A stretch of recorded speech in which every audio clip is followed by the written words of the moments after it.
Testing, testing, testing. 1, 2, 3. All right, we are live. Welcome everyone back to another Friday night live stream here at Christ and Ironworks. Yes, hello. Thank you for joining us this Friday evening.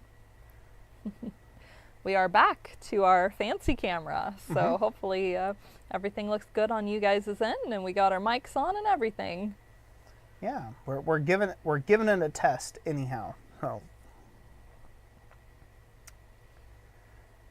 hopefully everybody can hear us and good. We have Robert Lannis in the house, Dana Maggiore, Down Under Farm, Jeff Killian, hello everybody. Possum Sausage, Roger Caldwell. It's good to have everybody. Yep. Oh. Yeah, so first thing to address, people are talking about what's up with this whole crowns and experience thing. That's something YouTube's trying, I don't know, for engagement on people's live streams and stuff. I don't know if there's a way to turn it off or turn it on. I'm not really bothered by it, but chat away, as it were. You know, maybe you'll be the #1 fan and beat all the rest of the people. But the jockeying. Yeah, I tried it a couple times on a few other people's live stream to be #1, but I kept being #2. It wasn't fair. It wasn't fair, and I commented more than anybody. Ken Foster says, your shed looks amazing. Why, thank you. This is actually our house. Roy's been a little under the weather starting yesterday, so it's like, well, it'll be a little easier to set up inside. Yeah, Thomas brought the plague into the shop this week, so he was feeling under the weather this week and coughing and hacking and tossing cookies and everything else, and I tried my best to stay away from him, but still ended up catching the crud, so. So, what fun, what fun. Hence, we're having an indoor stream this evening. Yep. Because Roy's on a lot of NyQuil right now. Because I'm a big baby man when it gets, when I get sick, I get man flu times 10 hard. Oh. Yeah, so we decided to talk about business of blacksmithing, delve into some of the business around blacksmithing, whether you're selling items or working for yourself, or maybe you just want to try selling some things. So we're going to dig into that topic because I know a lot of you guys out in the audience have experience too that you can share. So it always seems like there's a lot of great conversation around that topic. Ken Foster says, did you get rained on at the door class? Yes, we did. Yeah, there was while we were in Minnesota, there was a tornado warning, and so that was kind of wild. So we went down in the basement of the barn there and waited it out, and then the shop guys all got notified like 4 times, and they're like, yeah, we better go wait it out too, because the blacksmithing shop's like open air. So they came and joined us too, and definitely downpoured a bunch. Yep. G.I.J. Forge says, y'all have a house? I thought you lived in the shop. Well, my studio's nice enough that it could be a bedroom. Yeah. The shop's bigger than our house, so. Thanks, Ben. I appreciate it. So. Mr. Coffee says, how close are you to Lake Superior? We're about 3 hours to Lake Superior. It just depends on what part of Lake Superior. Roughly about 3 hours is about what it takes with drive time, things like that. So not too far from Lake Superior. We actually live on the coast of Lake Huron, so we're about 4 miles from Lake Huron. Yep. And then we're about, I don't know, almost 3 hours, or about 2.5 hours to Lake Michigan. So, yep. Yep. Rob Heff says, driving but listening. Spencer Goots, he's tired. One might say he's pooped. He's still stuck on the #2 comment. Yeah. Gotcha. Oh. Anyway, so. Yeah, I think somebody was commenting that Rob was live there in his vehicle, going to somewhere. Oh, yeah? Traveling. Yeah, apparently. Yeah.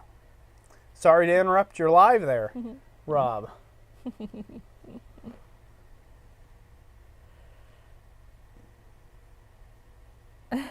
Keith says, can you remove Down Under as a moderator? He's talking smack, and that's my only chance of having anything against him. LOL. No, you all just have to get along. You all just have to get along. Down Under says, good timing for a business stream. Terry needs to start selling her smithing, and I still can't work in America. Ah, I gotcha. Ah, yeah, I see. Wink, wink.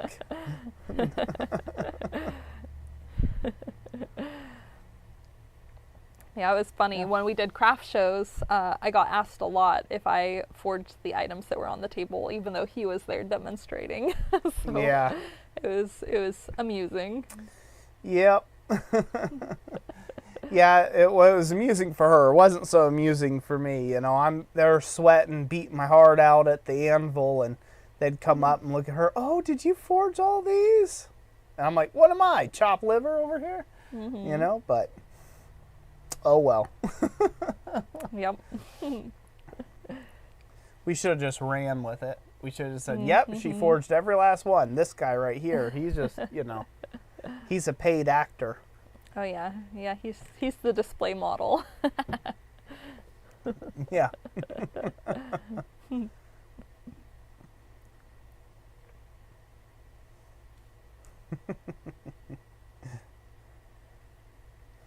Let's see here. Jigj Forge and Fishing. What are some good, simple, but profitable projects? Jess? Yes. Oh yes. Yeah. So I actually wrote the Blacksmith's cheat sheet, where I did research on 50 items that sell really good that are forged that you can make in a small to medium sized shop.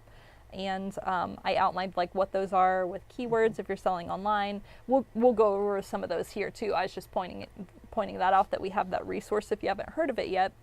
It's a digital download over at our website. I think it's $10, and it's called the Blacksmith's cheat sheet. But there are so many different small to medium sized things you can make. You know, one of the biggest ones is probably, you know, hooks. Those can be really popular in all kinds of different styles. On our website, that's one of our biggest sellers, is the blanks, because you can get a huge variety of styles, and it doesn't take too much work, and you can get quite a few variety out on your table. So definitely hooks. Somebody was mentioning the horseshoe hooks sold really well for them too. Yeah, those have been one of our all-time probably largest quantity of sellers, has been the horseshoe nail hooks. So those are really good too. Keychains. So like if you're in a particular state, or say you're part of a state fair, like where we're at, it's kind of a touristy area, so people come up and, you know, they spend their summer vacations up here, you know, stuff like keychains with a little star or something that's like the shape of the state and where that they were at, you know, things like that works really well. You know, little dishes, little ring dishes, bowls and vessels of that type sell well. Tea light holders, candle holders, all that can sell really well. You know, if you're into, you know, knives and bladed items, you know, you could do like some simple rasp, you know, throwing hawks. Sold a bunch of those, you know, just make them with a wrapped eye, nothing fancy, no forge welding or nothing necessary. You know, really one of the biggest key things if you're selling at a fair, if you can demonstrate and come up with some small little items that you can make right there in front of people's eyes and say, hey, this will be available on the table for sale after I get it done if anybody's interested. A lot of people buy experiences while they're out and about, and that sells really, really well. So it could be some Russian roses that you could be making as a demonstration piece as you're keeping that hammer going and that anvil ringing, and then that draws a crowd, and then people are like, oh, I can buy that as soon as he's done with it, and then they can go right to the table and buy it. So it depends a little bit too. You know, on the time of year. If it's a Christmas bazaar or in the fall or whatever, start thinking fall-like items, Christmas items, stuff people can hang on trees or get as gifts, right? Knickknacks, stuff like that. If it's in the spring, you know, you're doing like spring art fairs or that, such stuff are in the summer. Think things outdoorsy, stuff that goes well with spring flowers and, that sort of deal. And then just kind of adjust. You can have the same product, but market it a little bit differently depending on what you're doing. So, yep. Jij Forge and Fishin says, I'm planning on asking a good number of questions. Good, we'll take it. Good. Yep, we'll take your questions. That's what we're here for. Possum Salsa says, yeah, but you have a plasma cutter. Must be nice. We did not, though, back when we started doing craft shows. Yeah, so well, we did not when we first got started. No. Yeah, really with plasma cut blanks, you can get into doing quite a bit of production if you put your mind to it. So yeah, you could really produce a large quantity of items to take around to craft shows. Yep. Thank you, Dana Maggiore, for becoming a bellows boy. Ben Toom says, I'm proud of you, Roy. You can say knife now. We need a group hug. Yeah. Aw. We're whole now. Roger Caldwell says, I use the battery-operated tea lights. Yes, you don't have to worry about the wind blowing them out or hot wax. So yes, that is handy. Yep. Ken Foster says, I should do some crayon-coated candy canes for Christmas in advance. Yep. You got to have your Christmas products ready, or any holiday products really, about 3 months in advance. You want to have them ready to go and listed if you're selling online. That's a good one. So, Ken Foster, can you spill the beans sometime on how to do the top jaw of Tom Latinay's swivel jaw tongs? Yeah, I might be able to do that at some point. I would just have to ask him.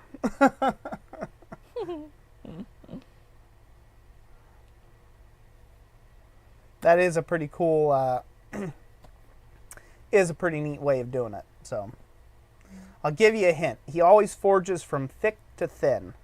So, whatever you're looking at, it came from a much thicker piece and got forged to a much thinner cross section. So, just keep that in mind when you're thinking about how he might have done that. So, Transcendental Artist Studios, hello. From North Australia. Good to know you made it all the way to Australia there.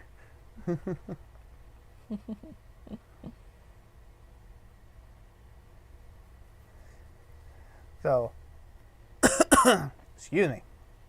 Man, I'm going to sound gross this whole stream. Oh, well. You know, just as soon as I start projecting my voice, all of the... like, cover. Yeah. You don't have to As soon project, as I start projecting my voice, well, just talking more than just a quiet little church mouse voice, you know. Yeah. It's like, it flares up. That's why I'm like sipping water. Yep. I've got a little bit of like little itch at the back of the throat. That's why I keep sipping on water. Yeah, we just celebrated our anniversary this week too. So, yep, 18 years. Yep. Where was that at? No, I was just mentioning it. Oh, you're just mentioning? Oh, yeah. Yep. Oh, because we're supposed to go out on a date tomorrow, but we'll see how we're feeling. So. Yeah, we'll see how that goes. We're going to be trying our hand at some stained glass. So we're going to take a little stained glass class where we make it's like a fish. What is it, like a little decoration. Fish decoration? What do they call it? Not an ornament necessarily. What is it? It's just like a maybe a sun like catcher. A dream if you hang it sun catcher. If you hang it in the window, yeah. Yep. Oh. Yeah. Well, thank you, everybody. Yeah, Jessica and I. So we've been married 18 years, and we've known each other for 20 now. So we dated for 2 years prior. So. Yep. Getting married. You. So. Yep. She's put up with me for a long time. Long time. And I plan on continuing to put up with you for a very, very long time. You heard it here, ladies and gents. You heard it here. She said a very long time. I said very long time. I a very, gave very. You 2 varies. Okay, so that's it. We're in it for life. Keith says, I don't think it'll go as bad as the stream where you're high on NyQuil. Yeah, that was last night. He finally got some NyQuil into him, and then he like slept like for hours. That's awesome, Keith. celebrating 10 years next Yeah. weekend. Congrats. Saw a picture of you and Lauren and the baby. It was cute. Oh. How did we meet? How did we meet? So we met at the North Pole, fondly enough. So, and it's not where Just you're a wee thinking. little elf. Yeah, literally a wee little elf. So there's a place out in it's just north of Colorado Springs, Colorado. It's up a mountain pass. It's in between. What is name that? of the town's Woodland Cascade. Park. Yeah, so it's Cascade, Colorado. Mhm. Yeah, so in Cascade, Colorado, there's a place called the North Pole, and it's like a Santa's village type thing. They got a Santa role player there, and then like all the hirees are all dressed up like, elves of some kind, or something like that.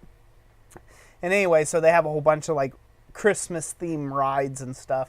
And my sister had a summer job there, and I just happened to be going up there with my mom and my aunt, and so I was on the prowl, as a young man might be. I was on the prowl and going around different shops and stuff, and I walked into what they had. Basically, they had a multicolored building. They had a pink shop and a blue shop. The blue shop was for the boys' toy shop with all the gadgets and gadgets a boy might be interested in, and the pink outside shop was filled with all the girly items.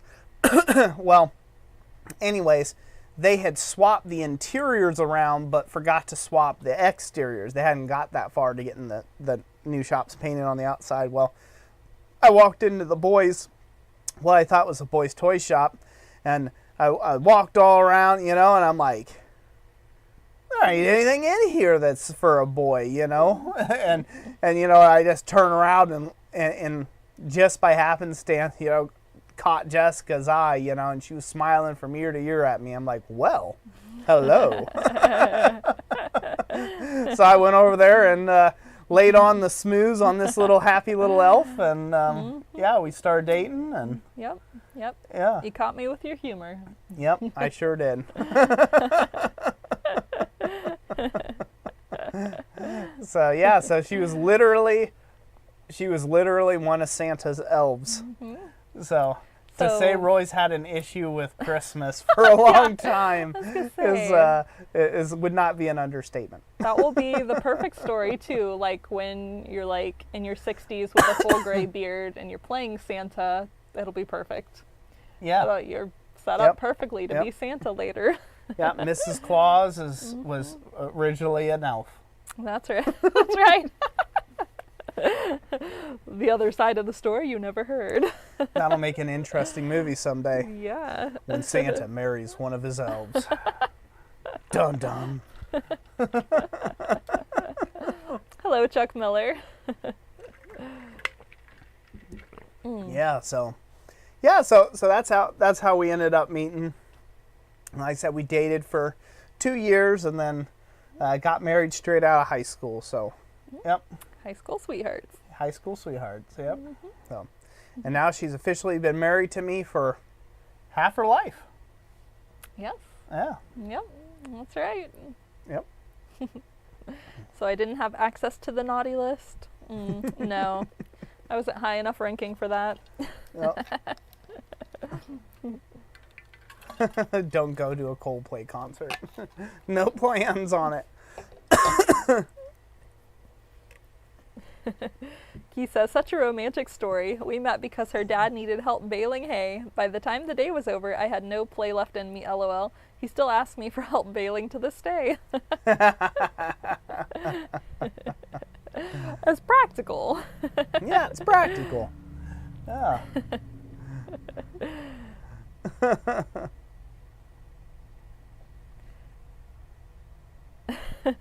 Eric says, Oh, got a Lord. phone call, so I'm behind. Have any of you listened to Roy's laugh at double the playback speed?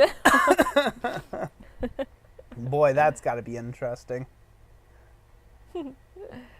Ken Foster says, my kid won't do chores, but will sell Jimmy Pops and water at the end of the driveway. I send her out with hooks and spatulas to try to upsell. There you go. Yep. Got to find something that makes them, strikes their fancy. So. Uh-oh. We got to plug this in. Uh-oh. I did not realize the computer was not plugged Oh, in. yeah. I forgot. Yeah. Oh, man. So, yeah. So, do we have one in there? Or is it, will that one work over there? Let's see. What am I looking at this here? Probably is the original one that goes with it. Think so? Yeah, probably.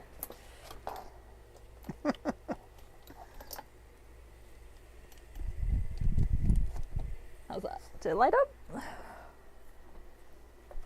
Yep. We're good to go. Okay. Yep. All right, perfect. Perfect. Everybody's sharing their marriage stories, so. Oh, how fun, Down Roger. in Farm Forest said, hey, me and Terry met on YouTube, couple months, married now. That's awesome. Roger Caldwell, Jeannie and I met at a reenactment and got married at a reenactment. That is awesome. That's very cool. I'd love to see the wedding photos.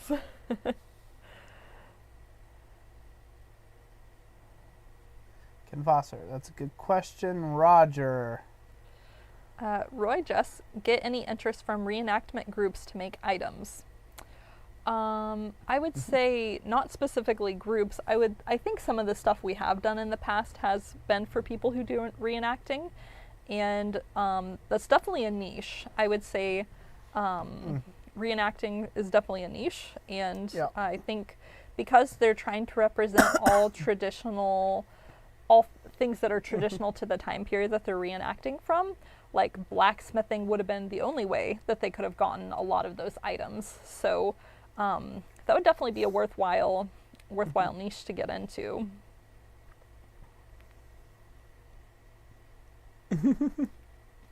Robert, so Coffee Studio said, met the boss in the back room at Burger King. Whoa now.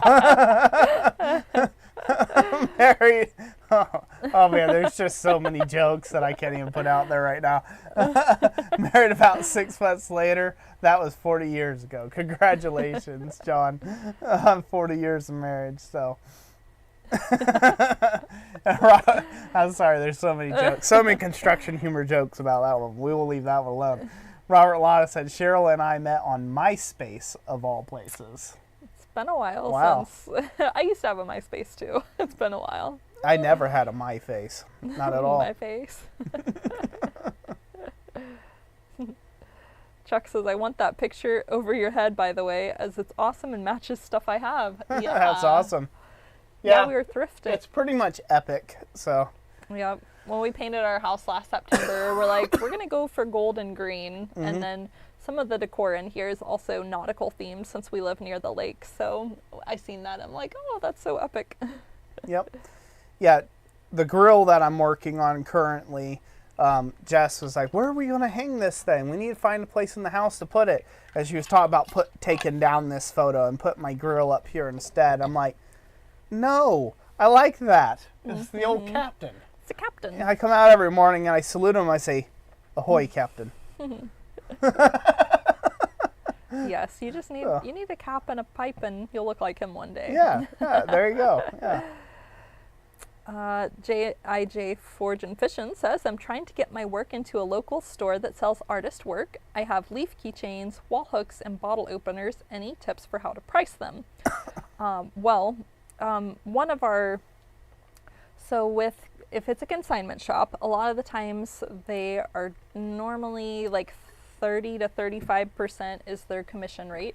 So you definitely have to build that into your price. We normally we use a rough rule called rule of thirds that kind of gets you in the ballpark of what you need to charge, which basically states, whatever costs that you're charging for something, a third of that's going to end up going back to materials and supplies.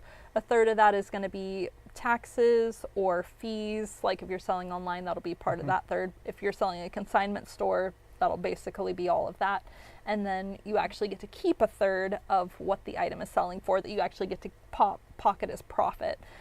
So that's one way that you can go about pricing those items, is making sure that, you know, your materials are going to be covered in that 33%, and that your consignment fee is going to be roughly whatever the selling prices will be within that 33% too. Yep.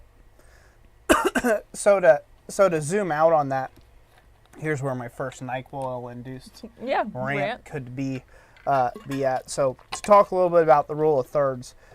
So no matter how, anytime Jessica and I have tried to price something out, we always end up to roughly the rule of thirds. So anytime we try to price anything, whether it be one of our blacksmithing blanks that we sell out at our website, or whether it be my ironwork that I sell, or whether it be just anything that we try to sell, when it comes down to profit, it pretty much breaks down to them thirds. Like, no matter how much we try to escape it, we're like, oh, well, maybe we'll get 60% margin on this one or something. No, it breaks down to thirds. Like, it always does. There's always something that'll end up doing it. I don't know. It's got to be a law of the universe or something. It just happens like that. And now you can say, well, that could be discouraging, but what you doing? Keep going. I'm just okay.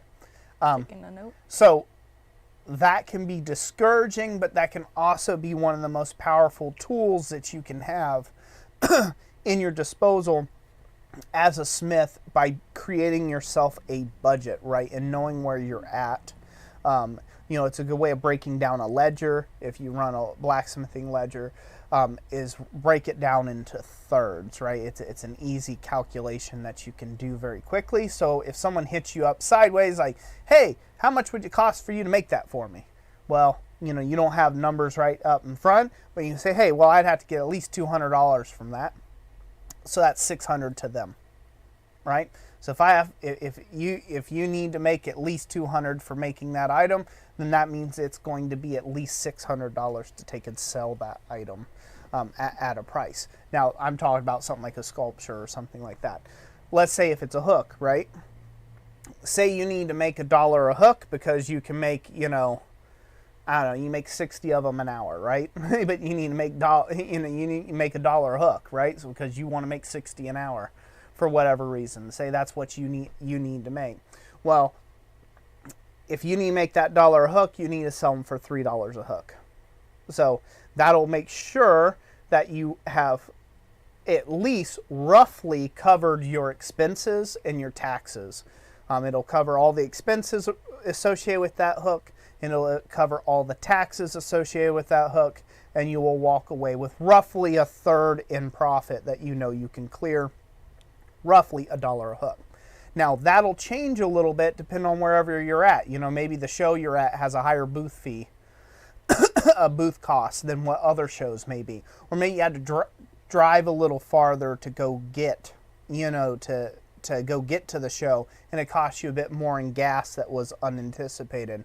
So think of the rule of thirds as a rough estimate. It's not like where it's going to be dead on the money, but it's a very quick way of rough estimating how to take and price something. So if you should always price things at what you need to get out of them, and then look at that and say, will I be able to sell that at this market? If you're in a lower income area, so like our area here on this side of the lake, on this side of our peninsula, is actually a lower income area.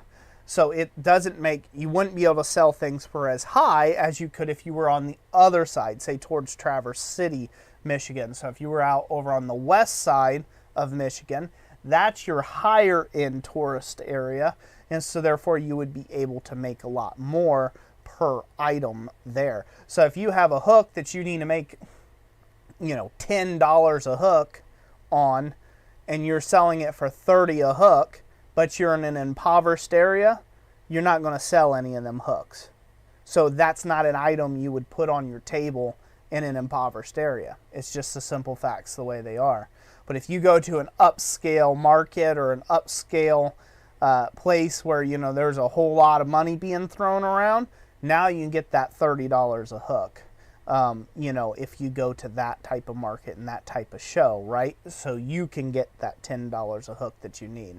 So it's kind of, you have to look how that plays out for you across there. Also, thank you, Athel Ironworks, for the $20. Thanks you too for what you do for the blacksmithing community. Keep it up. You're a treasure and an amazing resource for folks. Thank you, Athel Ironworks. Greatly appreciate that, brother. Thank you so much. So, but yeah.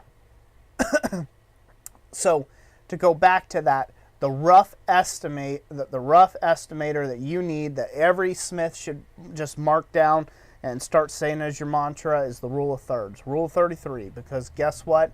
That's how everything pretty much breaks down. It's like a law of the universe. You try to get beyond that, and you try to get fancy with the math and moving all the metrics around, you're still going to end up with roughly everything costing you two-thirds of your price that you put on the table is going back to feeding the business, and you will only come away with a third of it. So if you spend $100, so if you make $100 in gross revenue, you're only going to come away with $33 if you're lucky after it's all said and done. So, yep. Yeah, and like Roy mentioned, we were doing some math recently, and we weren't basing it off of the percentages, but we said, hey, I wonder what percentage comes out at the end of after we subtract everything out of it, and it basically came up to right around, the 30 to 33%. So it's like, looky there, it worked out, just as we've been anticipating. Yeah, we could have saved ourselves a whole lot of head scratching, because we were figuring out cost of materials, runtime on machine. We were calculating hours, man hours, right? We were calculating all these various things and just getting really out there with it with a big old spreadsheet. Calculate it all up, it was roughly 33%. So, so it's like we could have saved ourselves all that nonsense just by going with 33%. Mr. Coffee, have a safe drive. Have a safe drive, Mr. Coffee. Laura Kennedy asked, how long did it take for you to make blacksmithing your full-time job? So I believe Roy was just kind of doing a little bit of blacksmithing for about 2 years prior. And what ended up happening in our situation is Roy was working heating and air conditioning full-time, and he got into a car accident that basically gave him 2 protruded discs, and he wasn't able to do bending and stuff like that. And so they gave him the option. He could have gone to the service side, but he decided against wanting to do that. And so we decided we were going to give it a go, trying to just be self-employed. And so it wasn't for us that there wasn't really a transition period. It was just kind of like, okay, this happened, make the decision and go for it. So for us it was very sudden, but in that time period when that was happening, it wasn't just blacksmithing that he was doing.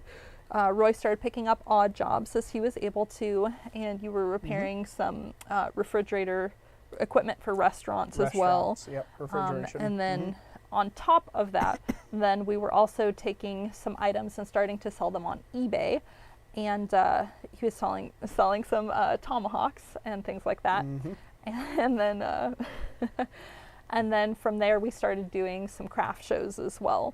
And then as we started doing craft shows, we got recommended by other sellers to check out Etsy. And so shortly thereafter, we opened up an Etsy store, and in a pretty rapid succession started adding items to the Etsy store and seeing regular sales. And so as the sales picked up on Etsy, it wasn't necessary for you to do as much side work. And so we kind of transitioned a lot more into blacksmithing as the sales picked up for us. And then you ended up doing like lots of demonstrations during that time period to try to get like exposure in the local area there around Dayton. So we were doing things like urban nights where we would do like street fair type things. And we did a lot of different arts and craft shows when we started off to work on exposure. Yep.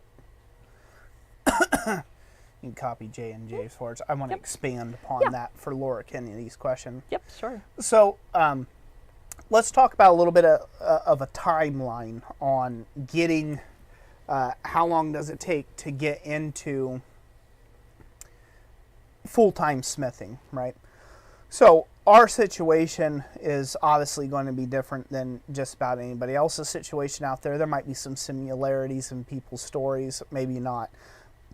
Generally, through all the years that we've been online and all the coaching I've done online to this point, a lot of what happens, a lot of people that I get that comes in through our our emails and asking us business related questions or in live streams like this, is people who are kind of disenfranchised with their current career path or their current life path that they're on, their trajectory, and they want something different for themselves, and they see that blacksmithing is a great way out, right? It's something that they really truly enjoy and love, and it's their passion, and they would like to just go down that route, right, of just being an artist and going down that. And that is something I will always encourage. I have always said from the very get-go, way back in the day, and I still believe it now, you'll never fail at something you're passionate about. You will never fail at something you're passionate about.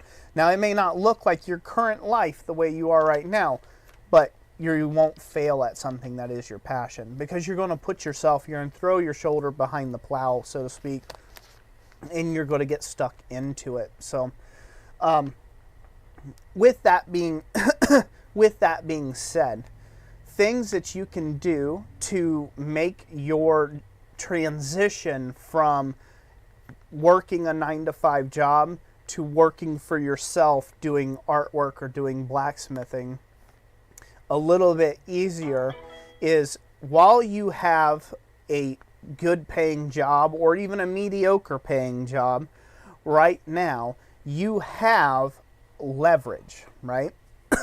You can be buying the tools that you'll need when you go out on your own full time. You can be buying in the materials that you need before you go full time. You can be working out, researching what you can sell in the marketplace before you go full time. And you can start doing research on where you can sell your items before going full time. What you have on your side when you're gainfully employed at somewhere, you have time on your side. That is one element that was missing from our story. I just had to do something. I had a 2-year-old daughter, and I had a newly born daughter when I got in my car wreck. I had to do something with myself. And at that point, I was pretty much unhireable because of my back for anybody. I couldn't stand for real long periods of time. Heck, I couldn't sit for long periods of time. I just had to find a place constantly in between the two, standing or sitting. And the only thing I could do at that time was horseshoe nail hooks. I had a buddy of mine, Richie Krim.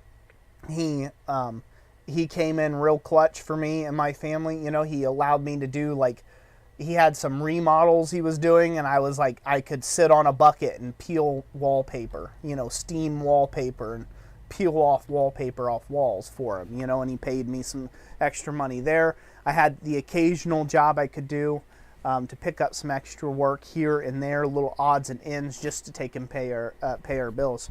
When we went full time in smithing, our monthly income that we would clear was about $600 a month. That's what we would clear as far as our monthly income after all the expenditures and everything. So not a whole heck of a lot, right? So we would end up making about $1,800 a month, a little less than that, and we would clear $600 for ourselves. And so we were doing a lot of living off the land, had a gigantic produce garden. We had certain adversities facing us.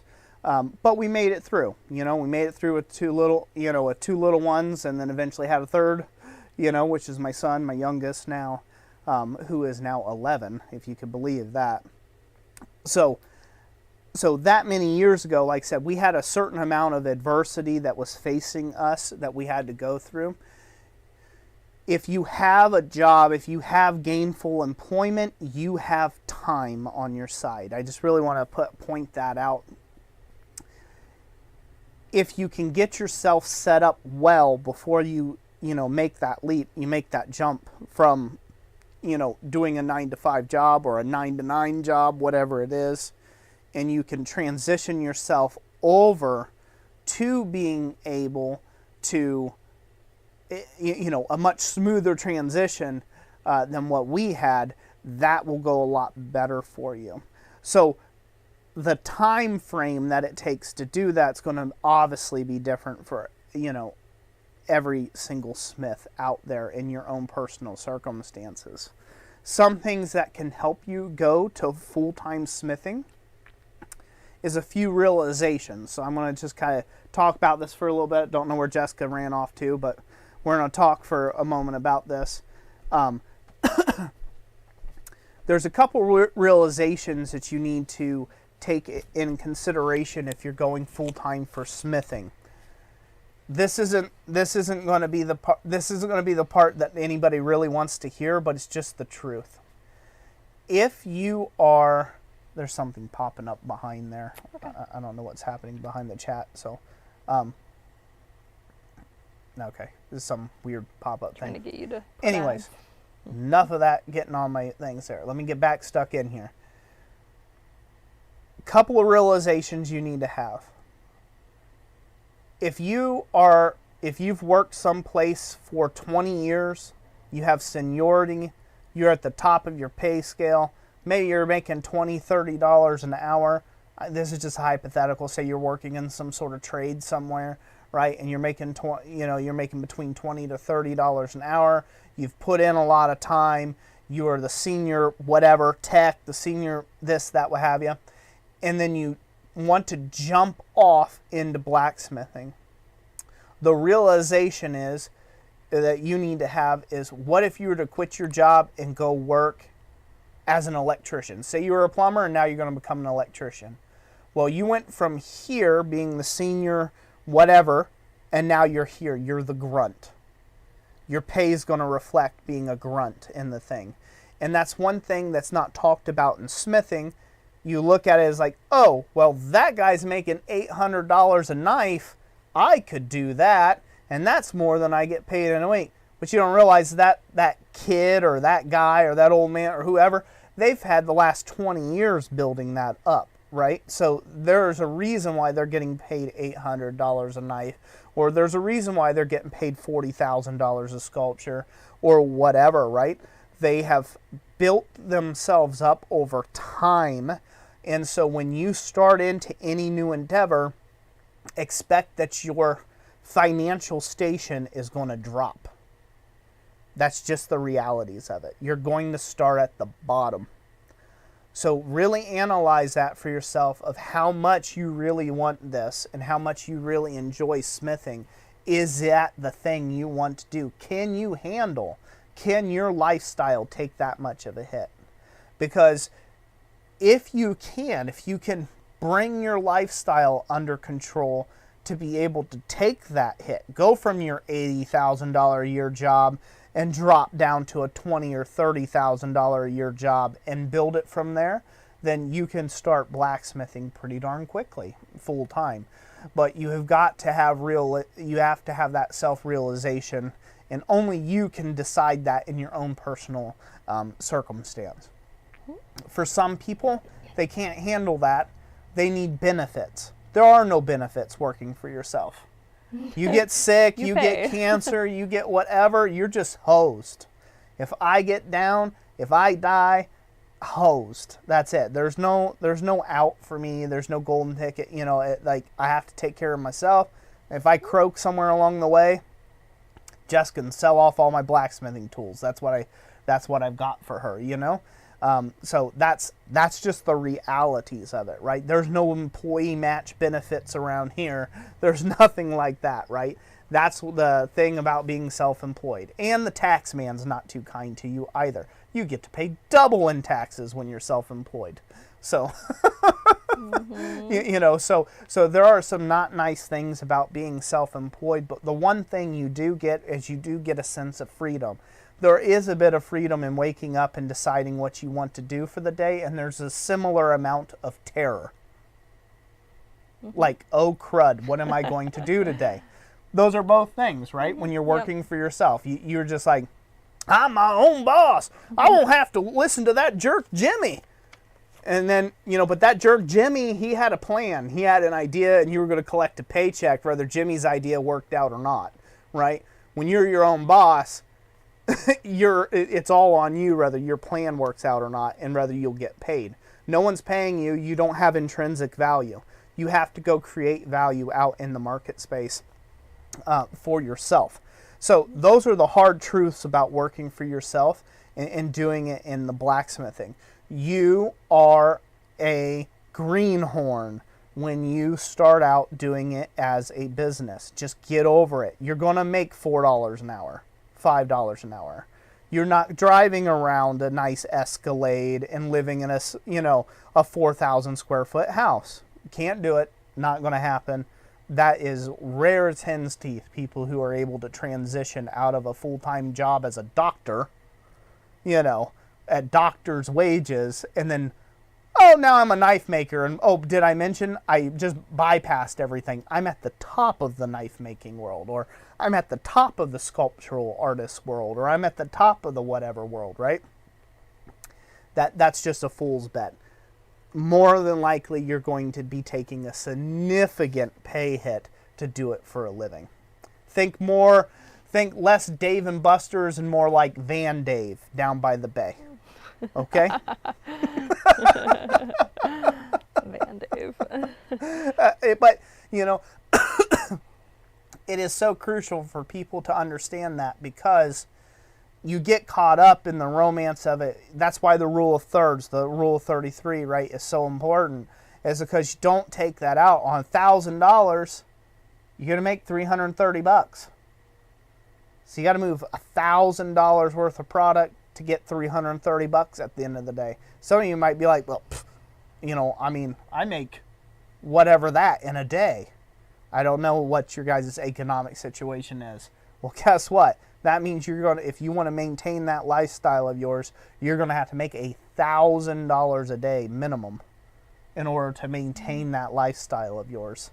And that's just the realities of it. Yep. So, and another part that's a big part of that is there's a lot of seasonal sales with selling also. And so you have to be able to save up some to help you when you're getting months with low sales, to help you ride across the low period till you pick up again. So for example, obviously Christmas is real big with craft shows. You get lots of craft bazaars, sell a lot of ornaments, a lot of holiday stuff. But then like January through April can be slower because there's not any real big holidays that are with a lot of buyer demand, right? Trying to buy particular types of items. But then summer hits and there's lots of opportunities to do the street fairs and to get your products out there. And then that just kind of continues solidly up through Christmas. So, repeatedly. And then also summer, you can do products that are, if you're selling online, you can sell towards people with wedding anniversaries, because there is a huge amount of people that got married in the summer. And so those anniversaries are coming around.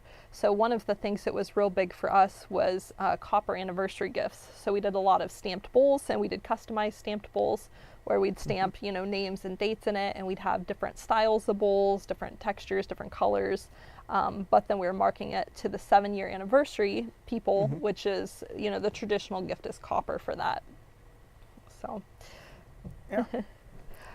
And by the way, we're taking comments as we can. We'll probably scroll back up and we'll read up some of the comments. I've notated some too. Yeah, it takes us a little bit to explain out thoughts. It does. Me anyhow. It takes me a while. Yeah, I had a few things I wanted to add on to what you were saying there with your most recent comment.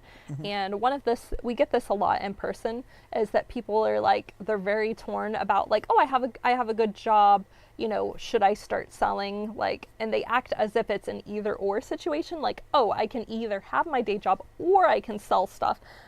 Either online or in person. And the truth is you can do both. Like, just because you start posting something online, the sales take time. It doesn't mean you're going to be making 100 of them that month, And another part of that is that you can, if you're selling online, you just post the item and the quantity you have available of it. So if you made 3 of those, meat skewers, or if you made, barbecue hooks or whatever, you just put in the quantity that you made on hand, and then if they sell out, well, you just leave it marked unsold until you have some time to get in the shop and make up a few more, so that you're not fulfilling custom orders if you already have a very demanding day job, so that you don't feel stressed about it. So you just make things as you're able to, and then you go ahead and post them for sale. So that way, because there's two ways you can run your products. Basically, you can make custom made stuff where people are buying it, or they see that you made it once and you just keep making more of them as they sell,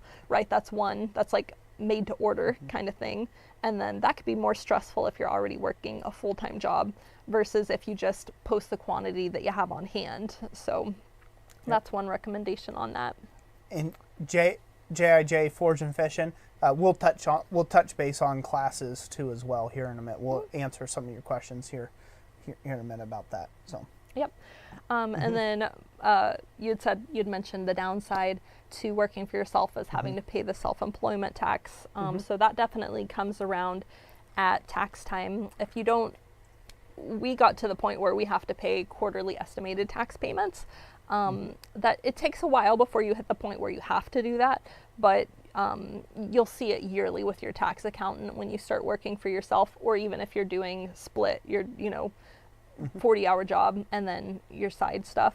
You'll still have to pay your self-employment taxes on the side. But there's a lot of really good things to being self-employed also, and that is there are a lot of deductions that you can take that are going to save you money. Like even if you're just making a little bit of sales, it can still save you on your taxes from your full-time job, because you can start keeping track of your mileage. So anytime you go to a show, anytime you go to pick up supplies for your blacksmithing business, anytime you go to make contacts, you can take the IRS allotted mileage rate for that, which I think is it's like 65 cents or something this year. It goes up a little bit each year.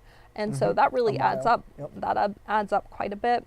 All your blacksmithing supplies that you buy in, materials, tools, stuff like that, that all becomes tax deductible when you're making some earnings and you're reporting those, that you have a business. And it doesn't even have to be a formal business. You can be a sole proprietor is what they call it when you don't have a registered business with the state.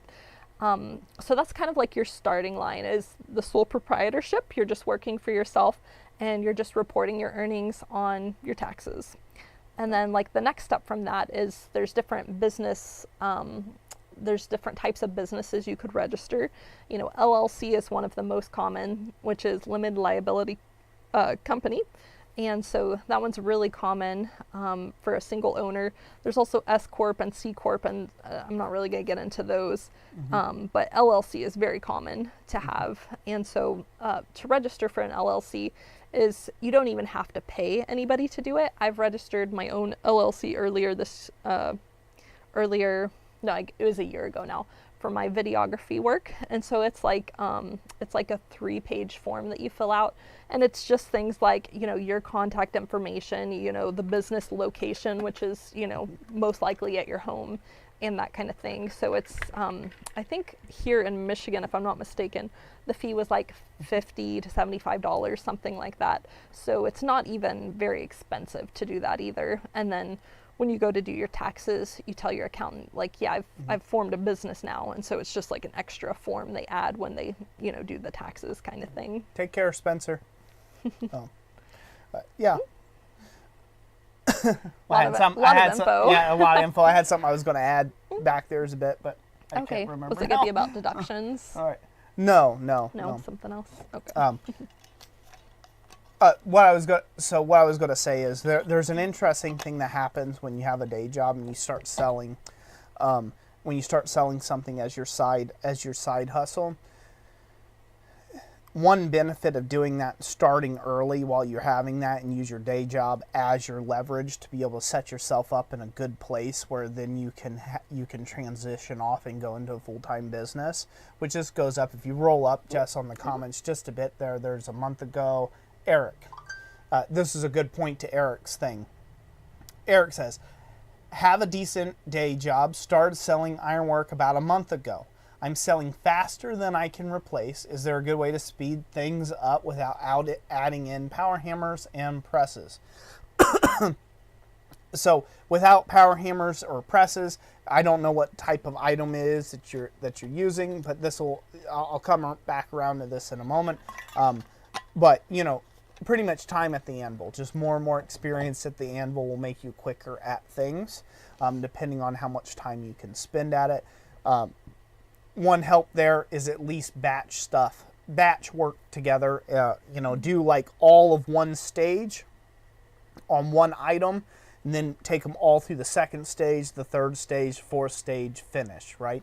If you do that more like an assembly line type work, that'll help speed up your production without power forging equipment and tools. But to talk about this for a second, so Eric's in a position where he has a good day job, so he's using that as leverage, right? And then he started selling ironwork, and now he's selling it faster than he can replenish it. So what that does for Eric right there in that special moment is it gives him leverage in the market space. So if his boss decides to come and be a complete dink or a dirtbag at him one day, Eric can be like, you know, I'm not going to take your stuff today, guy. Bye. Eric is more valuable because Eric has something else going on the side, right? So that means if Eric's a good employee, it's incumbent upon that employer to try to keep Eric around, because Eric has now an attitude of, meh, I don't care. I don't have to be here. You have to treat me with respect, good sir. Or Eric will go do other things. Eric will be fine. So, you know, that's something, that's a bit of power that you can have by having a secondary option, right? Because you can increase your income by having that side hustle way more than what you could go to your employer and ask for a pay raise, right? So you can, so by having something else going on, and eventually what happens, what will happen, like Eric's probably suffering with right now, is it might get that your side hustle needs to become your main squeeze, right? And it might need to be the main thing because you're on the fire. Right? You stumble onto something that you could sell 10,000 of them a day if you could make them. And then you're on fire. You know what I mean? And that might only last a week. It might be temporary. It might last a lifetime. You don't know until you have to go. You have to take that gamble. You got to take that risk and step off and give it a go. I don't know Eric's particular, sorry, Eric, to single you out, but this is kind of a great point. You're in a great place to be, where you are selling stuff on the side and it's getting so busy that you can't keep up with the side work that's coming in and pouring in. That is the best place to be, and that's actually how you know if that's becoming substantial enough in your income pool that if you could just like not go to your day job, you could hustle that just a little harder and end up making just as much or more than your day job. That's how you know you're ready to transition off and become that. And that's using that leverage. You know, that's very important to be able to use that leverage to do that. So he says, time is limited until I can show the wife I'm making money at it and can give the money to her. Another thing, efficiency-wise, is jigs, if it's something you can jig up for. And then I'll also... Fixtures and jigs, yep. So if you're making hooks by rolling them over the edge of the anvil, consider just making a very simple one-part jig, you know, where you got the exact inside diameter that you want, a bar welded to a plate, and a little post. And then just bend it around, saving 12 seconds a hook across, 1,000 hooks will save you a lot of time. So, yep. Another thing you can do is actually raise the price. You can raise it 5 to 10% at a time, and then wait and see what happens at that. And then if the sales are continuing, or if they slow just a little, but you're still making the same amount of money, you can keep it there, or you can raise the price again. Yep. Take care, possum, by the way.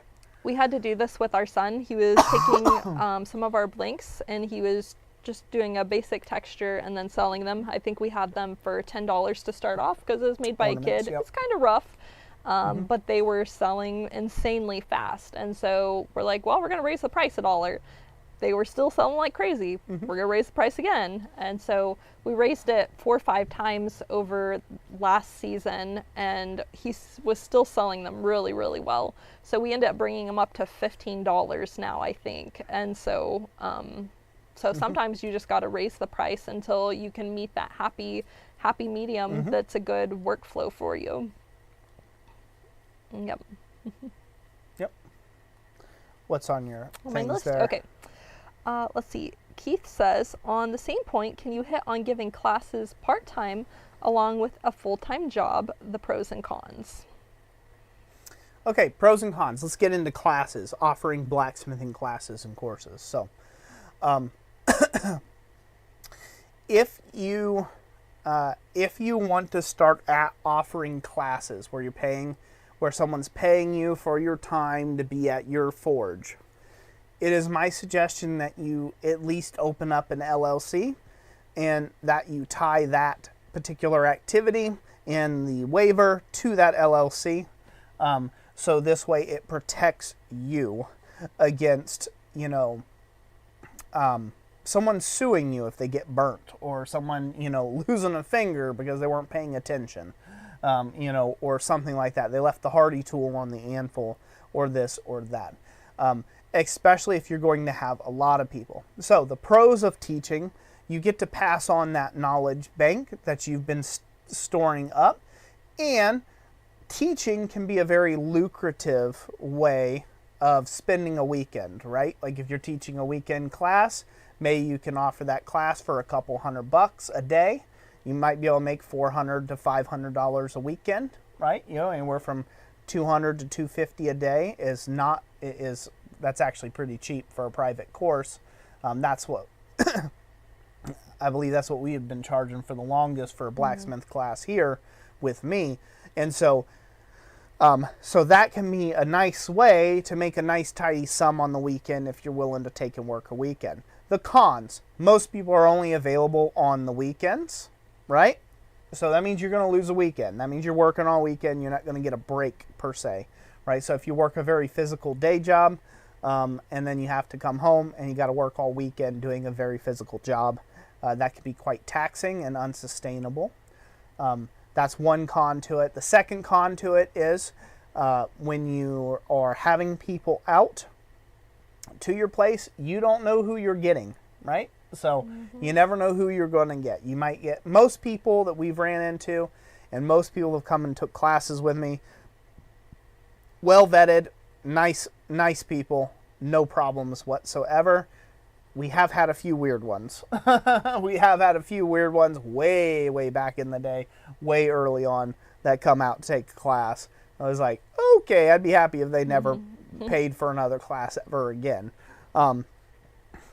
So you don't know who you're going to get, so you have got to kind of protect yourself and protect your own belongings. So if you're going to start offering classes, I would say you need to formulate an LLC that protects your assets, your personal assets, right, against issues, and that you get a good hold harmless agreement drafted by an attorney. Pay the money to have that happen, so this way you can be set up safe-wise, right? Have a dress code, have all the PPE that everyone might need in your class, make sure it's worn on site, and go from there. Most people who are interested in the hobby of blacksmithing or the business side, or to take it to the next level, right, or get an education in blacksmithing, they are good people. They just don't have the knowledge that you have on things. So it can be a great way of connecting with people, and a great way of, again, furthering the craft, passing on the knowledge that you have. And you may need additional insurance. You'll just have to check with somebody in your area that's knowledgeable on insurance. Yep. And I also want to talk a bit more about classes from the perspective of, what was it? I think Jigj Forge and Fishin said, what was his saying? How-to ideas? Let's see. If you can touch on classes, how-to ideas, projects, what I need to teach, what I need to have to teach a class, that sort of stuff. Okay, so what you need to have for teaching a class, you basically, you need to have a higher knowledge base than the person you're teaching, right? So that's the main thing, right?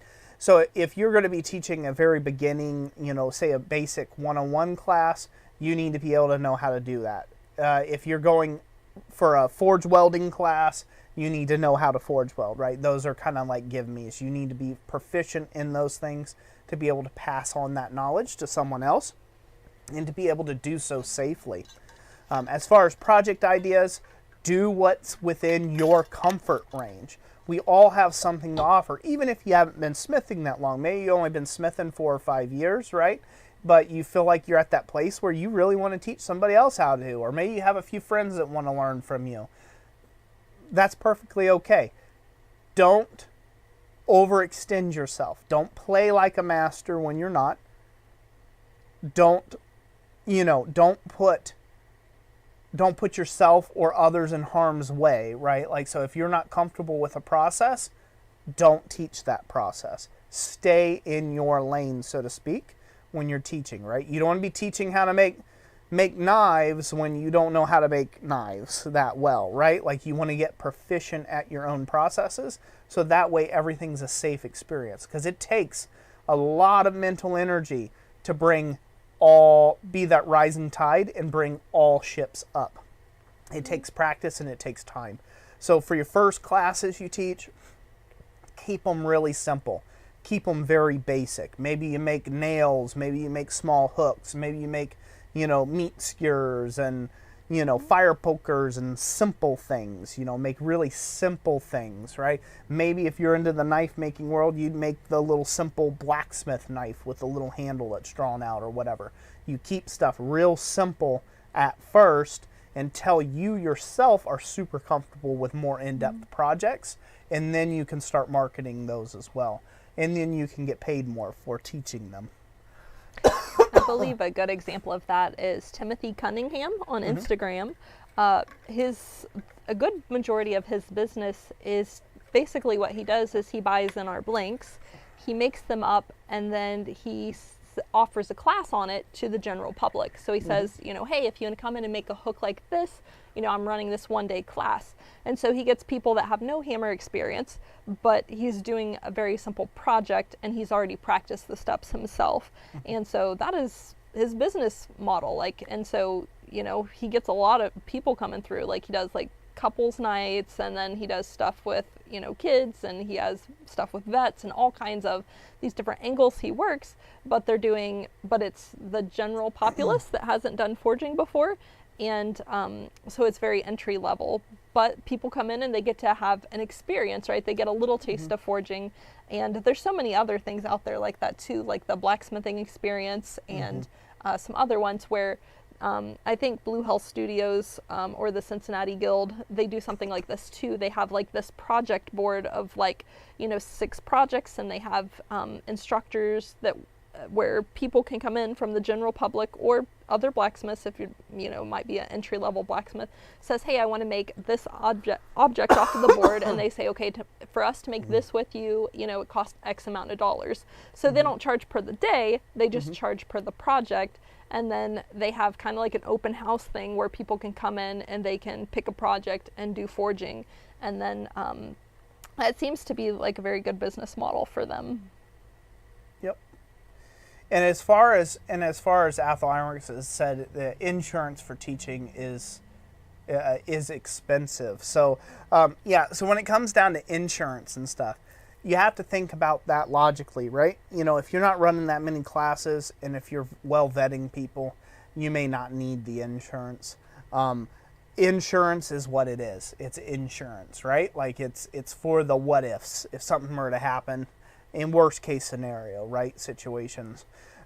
So if you want to run a simple class with one student, one person, and they're willing to sign a waiver, that covers you for a lot of stuff in a lot of instances. It will not cover you for neglect. So, let's say if, there's certain things, they're inherently engaging in a dangerous activity. So they already know that, right? But let's say you put them on a piece of machinery that you built, and that piece of machinery flies apart on them and takes out half their face. That's not covered under a release form, right? That's on you. Do you get what I'm saying? And that's where your insurance would kick. See here, it doesn't happen. Reconnection successful. Hopefully we're still live. Are we still live, folks? Doesn't Let show us know. any dropped frames, so I think we're okay. All right. It was saying OBS was disconnecting and reconnecting. Hopefully we're still... No. Connection successful. Okay. Okay, we're back. Just start again. Okay, we should be back. A little bit of stream lag, yes. And frozen again. Okay, hopefully we're still back on. On and off and back again. Okay. Well, hopefully it'll stay connected this time around. Why don't you drop the notepad thing? We don't really need the notepad. Okay, it might it just be too much going on. Like this is like this. It's just text. It doesn't. Yeah, I don't know. But yeah, we've had trouble out of the computer before, so maybe not. We don't really need it when you stay engaged with the comments. So. Okay. There you go. Our mics are off. Are we still live? Can you guys hear us still? Boo, boo, boo, boo.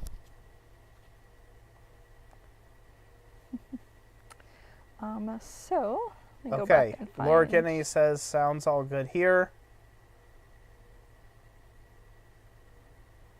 All right. Ken Foster said, you guys are good. Chuck Miller, yes. Hear you? Good. Okay, we're back. All right, we're good. We're back. So find the questions. Scroll down. Nope, down. Scroll down. There's one about... Okay. After 18 years of marriage, she hears well. She just doesn't mind well. Yes, there's one I was trying to get to about the shows from Shane Fry. All right, well, go for it. Okay. You can answer it. Okay.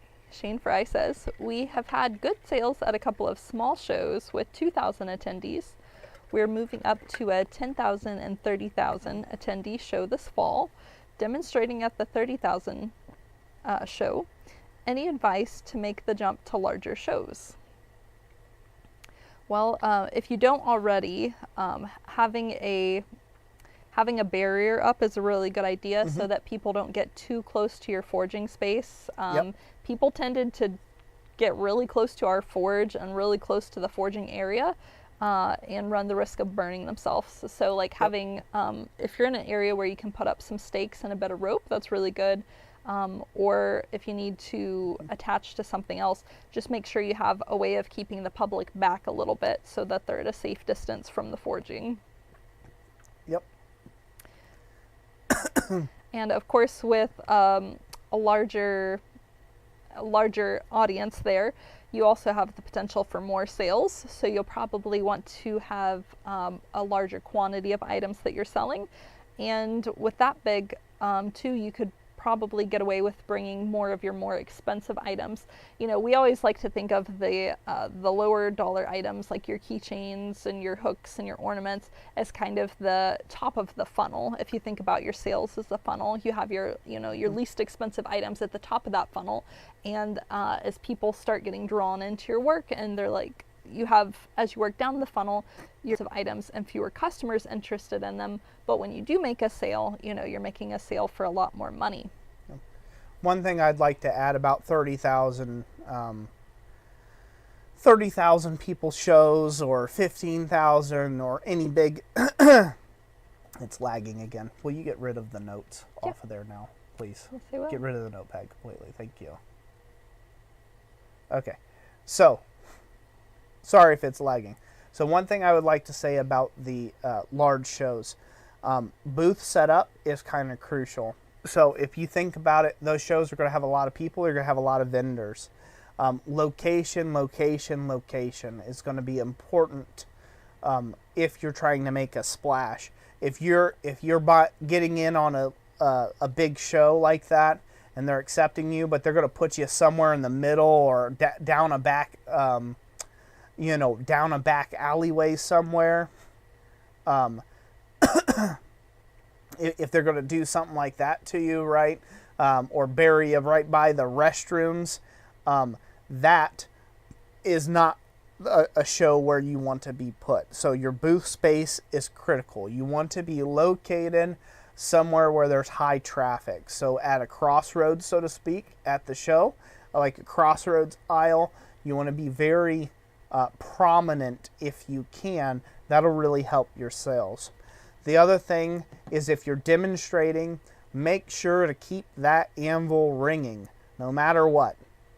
Keep that anvil ringing. Even if you got to take and pay a brother, an aunt, a sister, an uncle, or whatever to come in and just be tapping away on some small project at the anvil, never even getting anything done.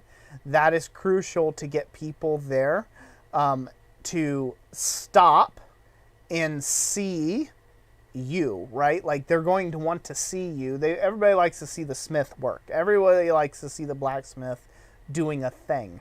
So that is very crucial. So location is key. You don't want to get buried in the noise and the traffic and, way back, like I said, a back alley or in the back, because people are all shopped out, right? You don't want to do that. You want to make a good amount of noise. The other thing is you don't want people to feel trapped by coming into your booth. So set your booth up where you're inside the booth and everything that you have is for display, and it's kind of creating a barrier between you and them. And don't come off as high pressured sales. The more people you have around your booth, the more people are going to crowd around your booth to see what you got, because people have FOMO. They do not want to miss out on anything, right? They're like, well, if Benny over there or Jilly over there is going to get that, well, I want it before they get it all sold out, right? They may have never had it in their mind, in their head, that they wanted to buy a forged item that day, but they do, because now there's 80 people standing around your booth, right? Now they're all of a sudden interested in your items. It's simple human nature. So with the bigger and bigger the shows you do, that's how you have to get more and more elaborate, because you have to get more elaborate to stand out, to be unique enough for people to take and come and see you. Now, with that being said, sometimes those shows overquote how many people are going to be at that show. 30,000 people is a lot of people. Most of those shows overquote so they can get higher booth prices. Well, there'll be 80,000 people here this weekend, so we want $400 a day for our booth rental, or $1,200 a day for your little 10 by 10 booth rental. Some shows, yes. Most shows, no. So don't get suckered or conned in either to those. Make sure, I would suggest that you actually scout it out the year prior before applying to any of those shows to see what it's really like. Not just what the, not just what the event coordinator would like you to believe. So, yep. And another tip that we've picked up from a acquaintance of ours. He is a leather worker, and that is his full-time job. He goes around to shows, and I've talked to him extensively at several of the events that we've been at that he happened to be at also. And one of his biggest things was saying, always have a big eye catcher, a big piece. So for him, it was this very elaborate saddle bag that he had hand tooled the entire thing. And he's like, this thing would be so expensive if anybody tried to buy it. I don't even have it for sale. But it's that piece that people see, that they go and tell somebody else, and they'll bring them back to the booth. And so while it's a conversation starter basically, and so people come back and they'll bring friends with them, and they'll say, this is the thing I was telling you about, and while they're there, they'll buy something. So so that's a really good tip we picked up from him, is to have a big piece of some sort that is that conversation starter that gets people, gives them something to tell other people that they're there with, and they'll come back and look at it together. In a lot of cases, the demonstration alone is enough to do that, but you could always try that as a tactic as well. Yep.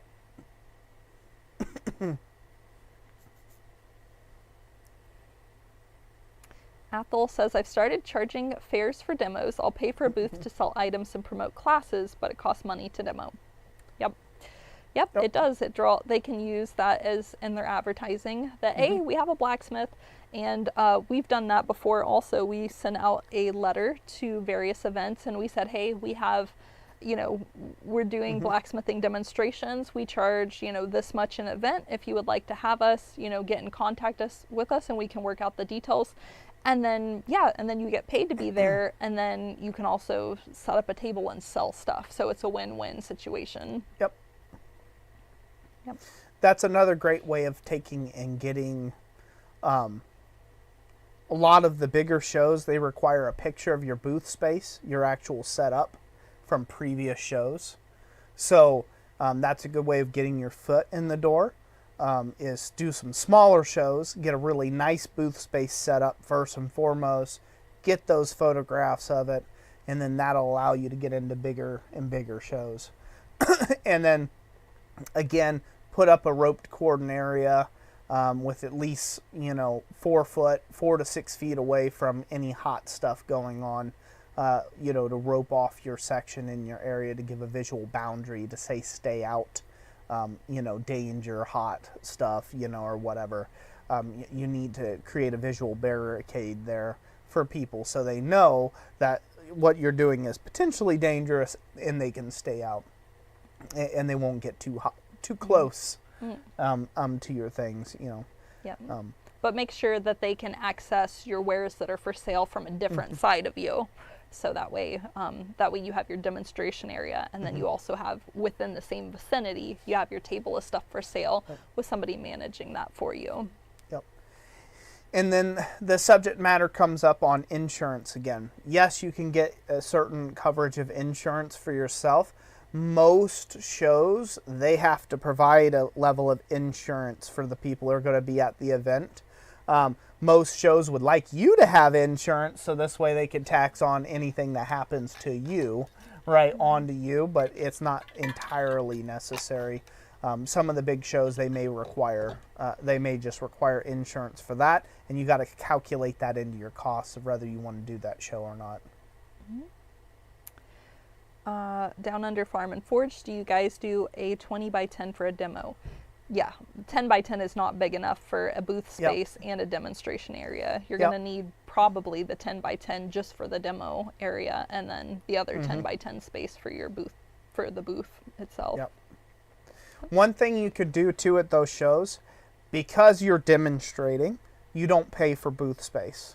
That's one thing you could do. I'm bringing an event, something you guys can put there. We'll have a live blacksmith doing demonstrations all day or for the whole event, and then they might say, yeah, we'll just give you your booth, we just won't charge you a booth fee. And that's happened to us before, and that's the way we've worked it before for us doing shows is, yeah, we're going to do a demonstration, no, we're not paying your booth fee. And we've kind of went right straight to the top of the line that way. So another angle for you to try out, and that way you're not starting in the hole at the show already. So it doesn't cost that much money in propane and that much money extra in gas or time or effort to demonstrate. In fact, it'll probably raise your sales by 30% to be able to demonstrate versus just sitting there, look, I'm just like everybody else with a trinket on my table. Again, something to differentiate yourself is a big deal. I'll touch on this too. Somebody mentioned portfolios earlier. And then Chuck Miller says, meaning have a couple of photo albums so people can look at it. Yeah, that's a good idea to have some photo albums. One thing I did a lot in our earlier days is I made Shutterfly albums so that you can professionally do layouts of a photograph of your work. So that looks real nice. But what I was going to say about having an online portfolio is you don't need an online website to start off, but as soon as you are putting a lot more time and effort into what you're making and selling, it is, I feel like, a necessity to have your own website. Even if all it is basically an online portfolio with contact information and pictures of your work, I feel that's a necessity.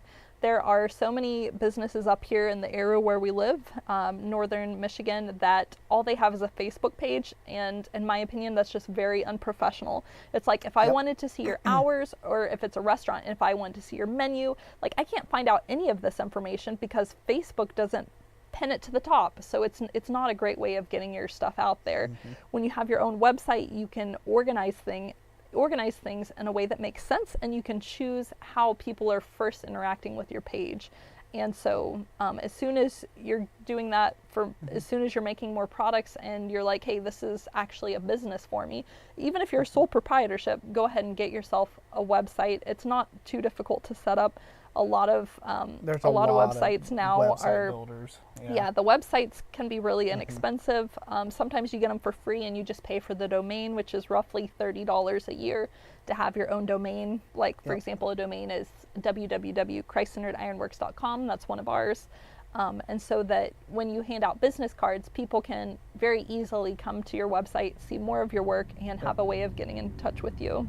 It's also a great way for other events coordinators that come to those events, say those craft fairs or Christmas bazaars or whatever, right? They do peruse their competition, so they may come over to you and say, oh, hey, do you have a card? Do you have a website I could go look up your stuff at? You know, you say you do other things. Boom, you have a website, you have something that they can go find. They can contact you at a later date about doing their show maybe. You know, it might be next year or whatever, or it might just be in a few months or something like that, and you get another invite. And like, oh, we'd love to have you come over to our place. It's a way of connecting and having more going on there. Tad on to about websites. So if you really want to take and do blacksmithing full-time as a business, you have got to take part of the online world. It's an inevitability. You're missing out on a particular market space that can earn you a solid full-time income. One way to think about it is, so at a regular size event or venue, like just a Christmas bazaar somewhere that a church has going on, well, there might be 100 people go to that event. Out of those 100 people, there might be 30 of them that pass by your booth, and out of those 30 people, there might be 3 that buy something from you, right? Then you can scale that up. If there's 1,000 people going through this art fair, again, there might be 300 that perhaps walk by your booth, and there might be 30 or 40 sales at that craft fair that you may get. When you have an online store and an online business, you can literally have thousands of people trafficking through your website, your online store, a minute, a day, a second, a week. It doesn't matter. It never sleeps, so to speak, right? And that is very crucial for exposure. And everywhere that you can tie a keyword about your business, your name, the thing you do, tie everything together with metadata, the easier opportunities will come to you, and you will have a lot more, you'll have a plethora of opportunities that you can pick and choose from. So even if you don't plan on selling your work online, having a good online database about you where people can find you easily is a great way of getting a hold of a bunch of extra opportunities that you otherwise would have got passed over for. And so you have to get that out there, and you have to get it out online.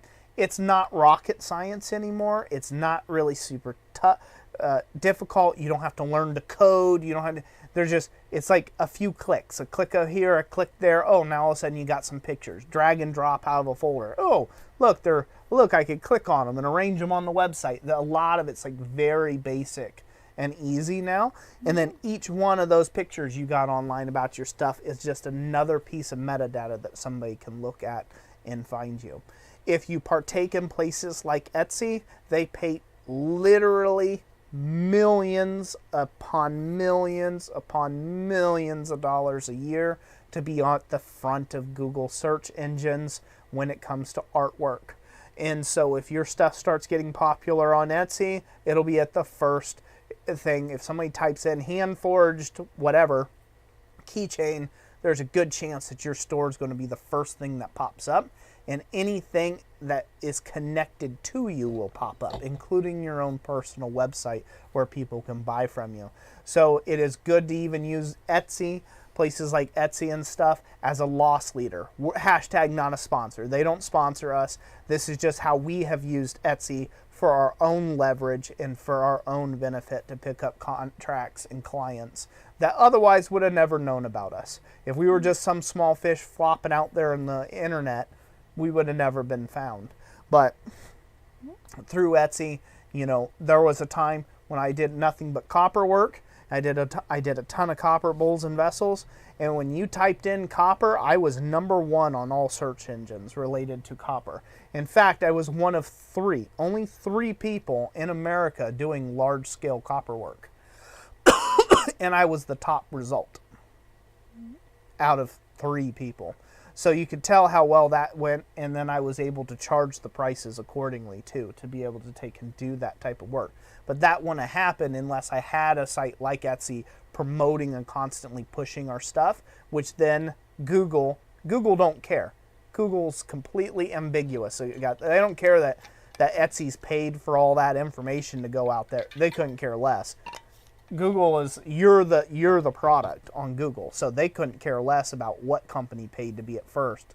They're like, oh, you were excited about this guy's thing on Etsy? Well, guess what? He's got a shop over here. Oh, did you know he's got a YouTube channel? Oh, did you know he's got this? Oh, did you know he's got that? They're hoping to sales funnel you through, so you watch ads, you get clicks, you get stuff like that. So Google doesn't care. They're ambiguous. They couldn't care less about who paid the millions to be at the first search result. All they care about is you as the viewer. So when you start connecting all those forms of metadata together, that can be a very powerful driver for your business. And then, you know, you might make enough sales that you don't even have to go to shows anymore. You just stay home and forge away. Mm-hmm. Yep. Yeah, so that being said, so let me talk a little bit about some of the different types of ways there are to sell your work. We've kind of touched on them a little bit here and there. I'll try to give them here in more of a list format. So obviously you can sell in person at things like craft shows, at fairs, county fairs, state fairs, things like that. Those are all places where you can get booths and sell.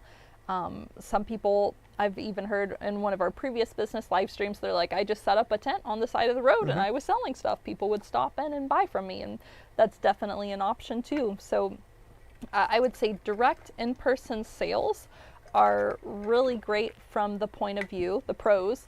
They're really great from the point of view that you get your sales right then, and you normally get a decent bit of them, and you get your money right then.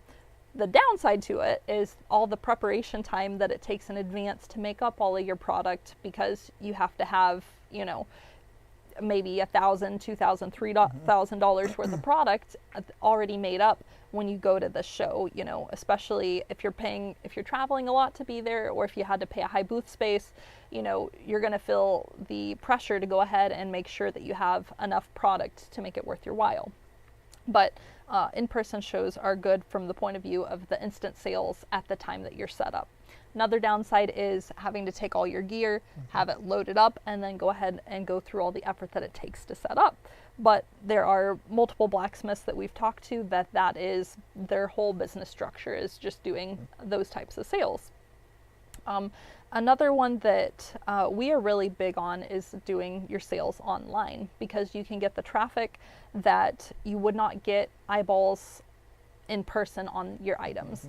So for example, I sell some enameled stuff and some jewelry down at the local store, the Hollyhock Emporium, and we live in a small town. And so I would say, you know, on a good month, they might get 100 to 200 people foot traffic through their shop. And so, you know, some months I make $20 from the stuff I can sign with them. Other months I make, you know, a really good month, I think I made right around 100, 120. So, I mean, it's something, but, you know, you're not going to live off of that unless you have a whole bunch of those. And it's a lot to manage when you do consignment, because you're having to make sure that they're keeping accurate inventory of the items that you're giving them, that they're paying you accurately, because sometimes you give items over and then they change the consignment rate, or they miscalculated how much they were supposed to pay you, that kind of thing. So you have to keep records. But what I was coming to about getting the views online is our Etsy store so far this month has 2,718 views. And so you can see the difference, you know, that's quite a bit, significantly bigger than what we would have had just in person in one location. And so that's why we really do like online. Now, so that's the plus side to having online, is the worldwide audience. The downside is it does take some extra time to list your stuff online. You've got to get, you know, good quality photographs, and you have to write a description. And if this is a one-off item that you made, you might have 30 minutes to an hour maybe listing that item to do a good thorough job. And so a lot of times, so I make jewelry and I sell a lot of my jewelry on Etsy. And so what I found for myself is, instead of making just a singular item in a listing, what I will do is I will make 4 of a very similar type of item, and I might put 4 of those in the listing. And so they can select from the drop-down menu, do you want item A, B, C, or D? And so that once one item sells off of it, there's still 3 more remaining. And then when I'm almost out of that type of item, then I'll go ahead and make up a new batch, and those will be some extra options that I'll add on to the listing. And then also, as those start selling, Etsy sees, oh, this is getting sales on this listing, we're going to promote this higher in the search rankings. And so it's a positive feedback loop when you start getting sales on a listing. So online can be really good. We do have, you know, photographs are getting easier and easier to take good ones nowadays. You can even do it with your phone. A lot of it is getting good lighting and paying attention to like what your background is.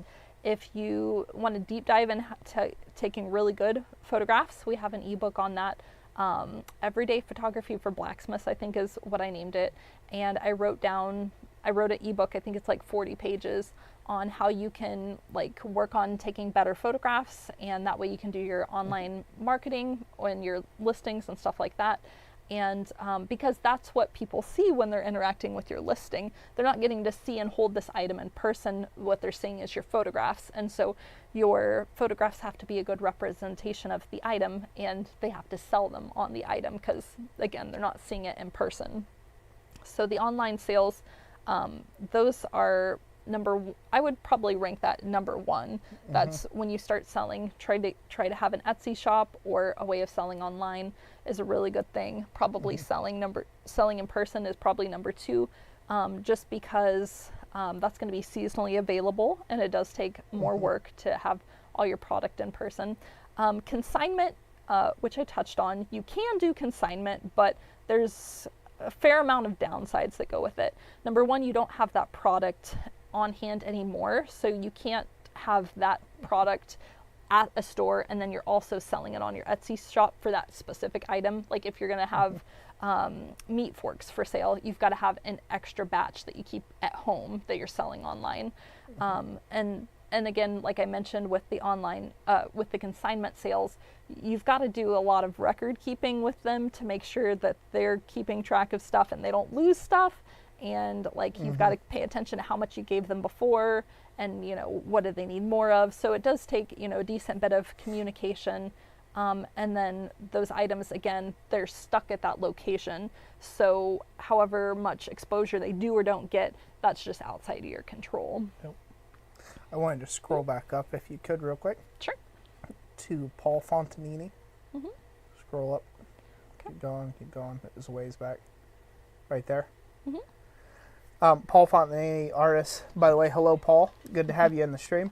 A giveaway is a good way to grow your email list at a show. Have a place that people can win if they add an email to your list. Yep, that's a great way too. If you have an email list, if you have a place that you can, you know, something like MailChimp or something like that, where you can send out like a newsletter or something like that, you can get people on that. That's another great way of showing out where you have specials in the future. So that's another great point to do. People love free stuff, so if you know you can do a giveaway and it's that helps people. Everybody puts their name in a hat, and you know somebody gets it at the end.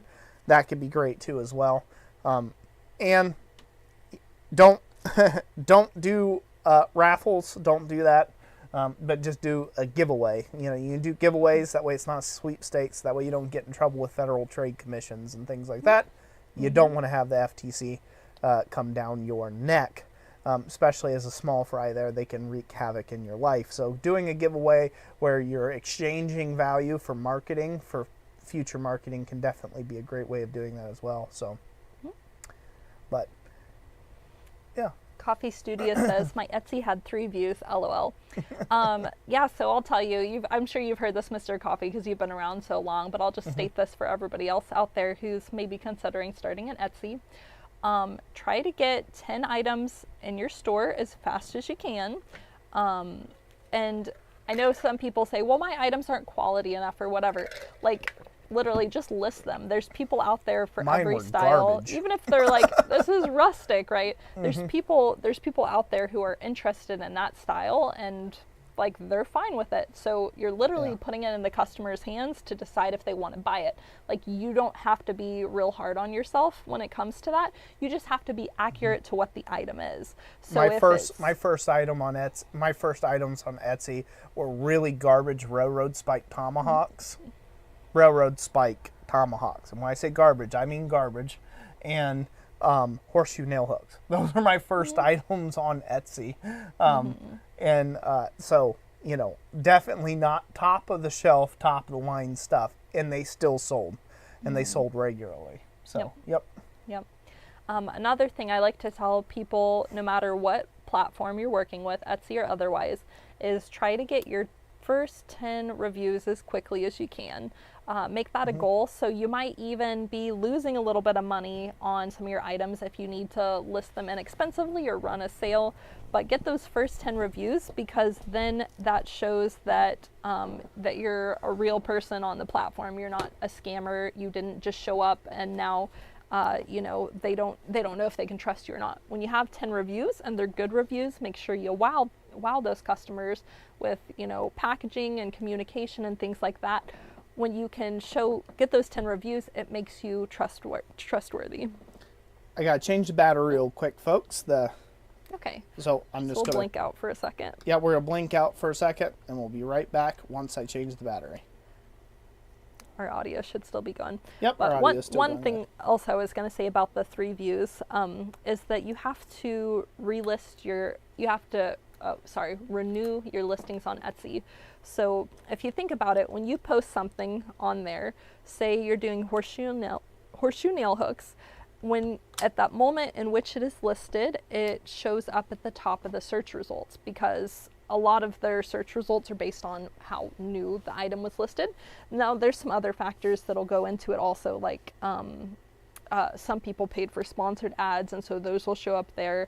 And then sometimes the listings that other people have sold a lot of, you know, those will be bestseller, you know, and those will be in the search results too. But for the most part, a lot of the listings that as they get listed, they show up at the top of the search results. And then, somebody else listed horseshoe nail hooks, and you go down a little bit. And somebody else listed horseshoe nail hooks, and you go down a little bit. And so here you are a month later, and you're not getting any views. Well, that's because if you try to search horseshoe nail hooks, and you go look, you're on the 5th page now, or you're on the 10th page. And so you have to relist so that it gets shown back, it gets put back at the beginning of the search results, and you have to do it on a regular basis. One of the things Etsy has built in is that when your listing sells, it's automatically relist that item. So if somebody comes in and buys a horseshoe nail hook order from you, ding, it's back at the top. And so that's why sometimes if you're selling on Etsy, you'll see, oh, well, I just made a sale on that. Oh, later that day I made a sale on that, or maybe the next day I made a sale. That's why, is because number 1, you're making sales on it, so it's reinforcing that they want to show that listing. And then number 2, it's also automatically been renewed for you when you made that sale. Yep. You want to scroll down? Yep.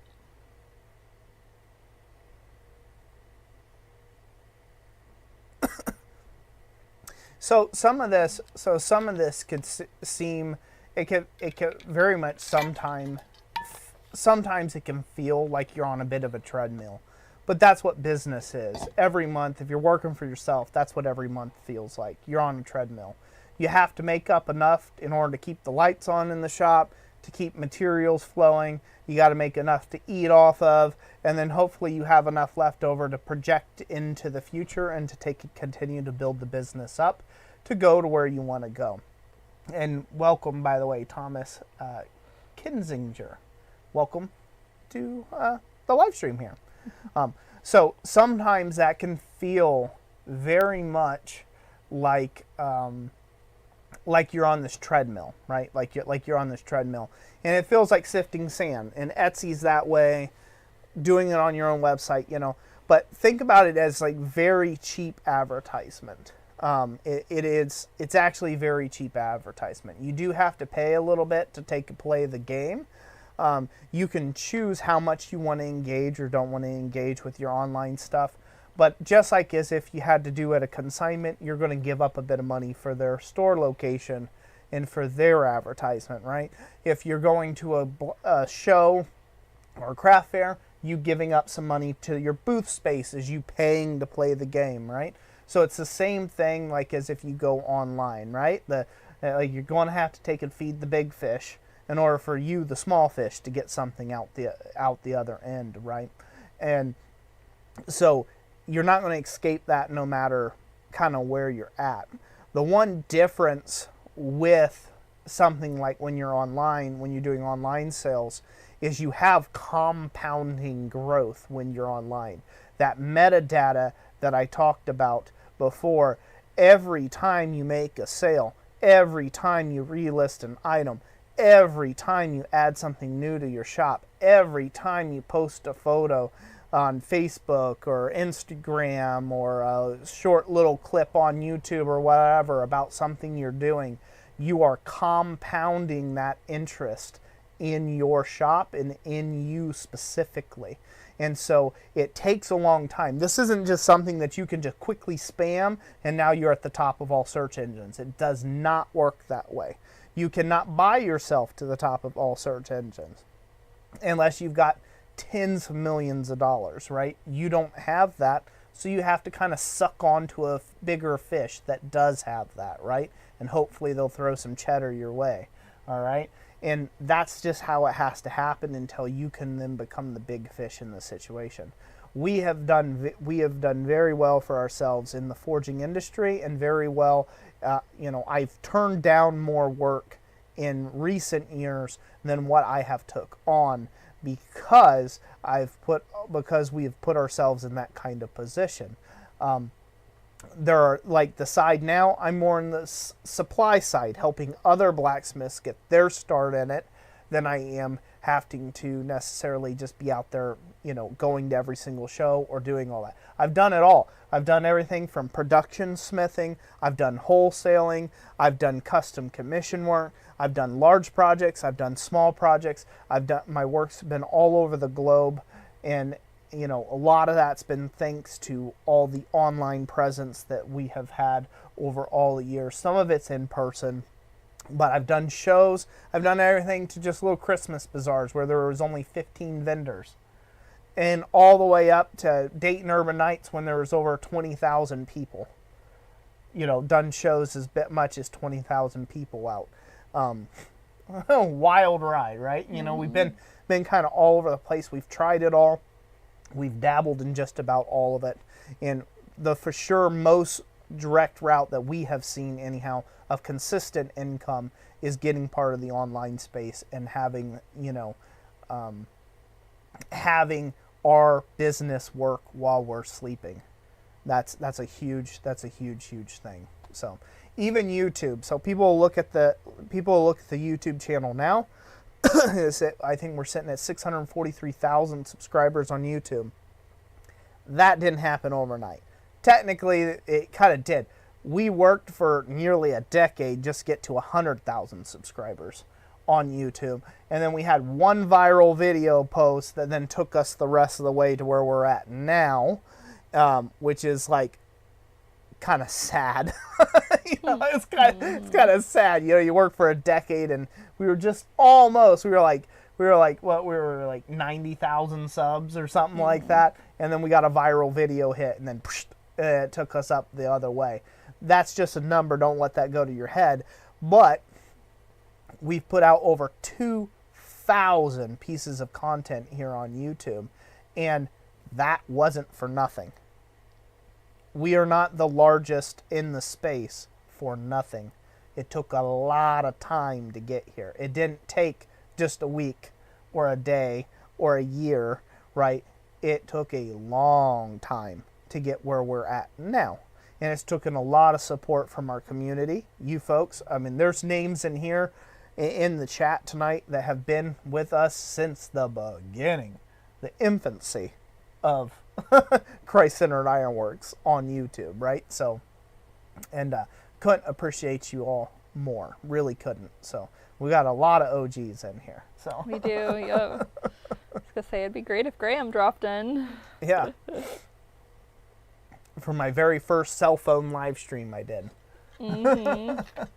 From way, way back in the day. Didn't have a clue about what I was doing. So Jeff Kellyan says, I would not sell anything if my wife did not do all the paperwork. yep. Having a good helpmate really helps out. Chuck Miller, think if you would be wearing that famed kilt, LOL. I'm still waiting on that 100 large. Yeah. Down Yep. Under was here before he had a channel. Yep. Paul Fontanini says, my biggest problem currently is that shows are always on the weekends, and that cuts into my family time. Same thing goes for if you run beginner classes, always on the weekends. Yep. Yep. And that is one of the big drawbacks to shows. You have to, it's funny, our world really is set up for a 9 to 5. It's really set up for a 9 to 5, right? Like, so when you are not partaking in the 9 to 5, right, you know, people are pretty much only available on the weekends, right? Like when it goes to shows and other stuff like that. And so, yeah, it's just the artist's life. You have to be able to put your family time on a Monday and a Tuesday and shift it off, basically. Or you have to work weird hours and things like that. Not necessarily the funnest thing in the world to do, and it's tough. So right there with you, brother. It's a trick, ain't it? Yep, trying to it's a trick balance. running those type shows. Yep. Trying to balance all the parts of your life. Yeah. Yep. As a self-employed person too, you're gonna work a lot more hours than you might originally think. Because, yeah, you're answering emails when you're watching a movie at 10 o'clock at night, and potential customer emails like, oh, you know, well, tell me about this product, you know, could I get it custom, or things like that. And yep. Like whenever we go camping as a family, we'll go camping on a Monday or a Tuesday. We'll go on like a Tuesday to like a Thursday and then be back by, you know, a Friday. That way we're available. You know, during the weekend, you know, to be able to work on things like that. Where we're at now on the supply side, it's not so much that. And with the internet never sleeps. So we're always engaging in the internet. When we're even out on vacation, there is no turning off the business. That doesn't happen. People will ask, well, how many hours do you work? All of them. That's the God's honest truth. Like, we will answer emails no matter the day and time. If we can get to it, we'll get to the emails. There are certain times of the day that we'll just prioritize just family only, and then we'll just, you know, we'll sit down and answer a boatload of emails, you know, maybe at 10 p.m., you know, or whatever. And that might be a Saturday, that might be a Sunday, that might be a Monday. It doesn't matter. It doesn't sleep. But, you know, we always have to be up to, you know, be able to answer customers' questions, you know, be there for people. And it's just part of the way the world works now. Excuse me. But yeah, it's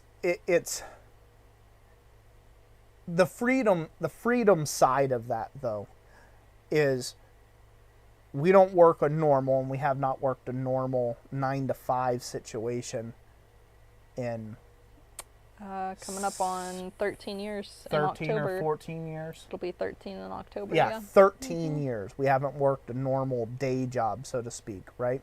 It hasn't been a normal day job in the last 13 years. And with that being said, the hardest part is getting people to understand that we work all the time. Like, we don't have an off day. We just make time for things that are important to us. And then we go do that. With family or with friends, we just make time and we go do those things. And then as our own personal family time, if we have a show or something we were going to do on a weekend, then we make our personal family time sometime during the week. And you have that flexibility to take and do that. And that's not something you get when you have to work for somebody else. You have to take and adhere to their schedule and what they would like you to do. So, there are some big upsides to working for yourself. And that is the freedom to choose which 12 hours of the day you would like to work. The starting half of the 12-hour day or the latter half of the 12-hour day. There's been the rare occasion where we go somewhere where we don't have cell phone service, and then it's like kind of nice because it's like, oh, we're not glued to our phones. But then whenever we get back to service, it's like a million notifications. Yep. Yeah, just like I took a class not too long ago. This has been, 2 weeks ago? 3 weeks ago? 3, I think. 3 weeks ago, I took a class with Tom Latine, Master Smith from Pepin, Wisconsin. I took a class with him and Paul Nyborg doing a Gothic door. So it was like Gothic hardware and a carved Gothic door. I still haven't got anywhere on the carving on my door or whatever. But we were gone for a week. We were gone for a week of time. Thomas was handling everything in the shop as far as shipping out orders and plasma cutting and doing stuff like that. So that was nice. We do have Thomas here as part of our team. And so that allows us to do that. Before Thomas, we would have to take and make a space, clear the orders, and when we get back, we would have to catch up with everything. But even during that class, even with Thomas, Jessica was still going to town every day. Our particular location we were at had 0 cell service. So she was still going to town every day and making it part of her day every day to go and answer emails, answer any questions that have come up, stomp out any fires while I was busy taking the class. So again, it just doesn't sleep, right? It doesn't ever sleep.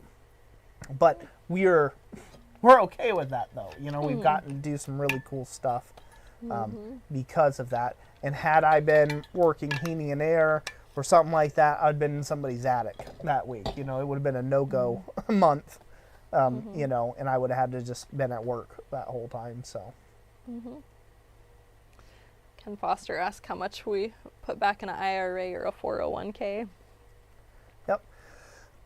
So right now we're doing our full contribution to my IRA right now. So we put it in a Roth IRA. We both follow a Dave, in our household we follow a Dave Ramsey kind of system. We did it even before we even followed a Dave Ramsey system. We actually had cash envelopes way back in the day, like actual envelopes. So we've always done an envelope system ever since we were married. And now we just have spreadsheets online, and that's how we handle our finances now. Pretty much digital envelopes of, where every dollar is supposed to be at in our bank accounts. And that's how we run both the business side and the personal side. Those are two separate things. For us, so we break those out on two separate spreadsheets, and that's how we know what bills we need to pay, what reoccurring expenses we have, how much is coming up, stuff like that. And so we do put a full bit back into the retirement funds there. So one thing I will say about retirement, I have never been one for the facts when it comes to retirement. The numbers don't lie. You have to have at least $100,000 saved back in retirement for it to amount to anything. So it's going to be a slow roll to get to $100,000 saved back in retirement. Otherwise, you're never going to get to that magical $1 million number when you're retired, when you're at the age of retirement. You're never going to get there until you get at least that $100,000 saved up in retirement. So while we're still young and while we're proactively working hard and trying to put back money for our family and make sure that we are financially secure in the future, we're working our tails off to try to add as much as we can into the retirement angle, if you will. But not all my eggs are just in that basket either.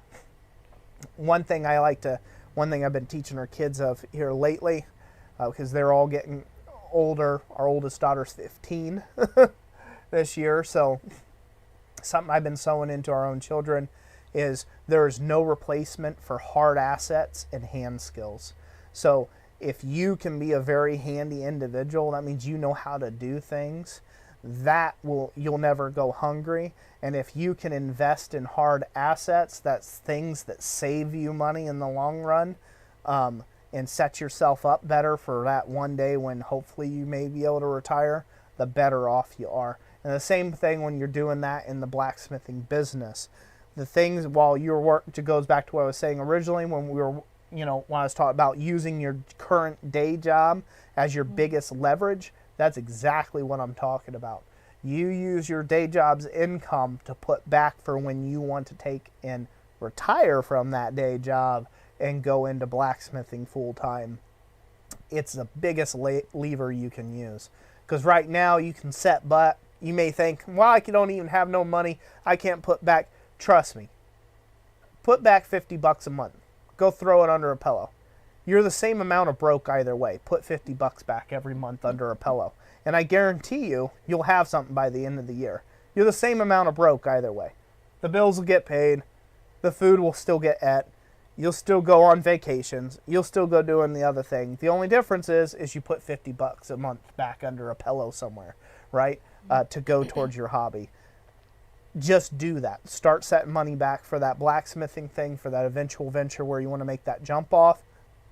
Put a realistic amount and it will grow. And before you know it, you got enough money to buy a fancy power hammer or all the shop tools you want or the nice anvil or the vise or the whatever, just by funneling a little bit of money off the top back every month. The tax guy's still going to get his due. Right, like Social Security's still going to get their cut, right? Again, you're going to still eat your ham and beans and your beanies and weenies, whatever. You're still going to have your Wagyu. But the difference is you put $50 back and it's hidden under, it's been put under somewhere else. So somebody leaving? Let's see here. Chuck Miller was highlighting his question, which I believe he stated again. JIJ says, I'm thinking about getting a Konka 110-pound German anvil. They sell them for $600 with tax at Blacksmith Depot. Mm-hmm. Is it a good anvil, or is there a better one for the price per pound? So it's a 110-pound Konka? Mm-hmm. I only know one smith who has a Konka anvil, and he was really impressed with it. He's the same guy who did my leather work on my apron. He's more of a leather worker than a blacksmith, but he was really impressed with the Konka anvils. I don't have any experience with Konka anvils myself. They seem to be a pretty decent anvil. If you have the $600 to go with it, if you have the $600 to do it, and that looks like what you want to get into, sure, buy it.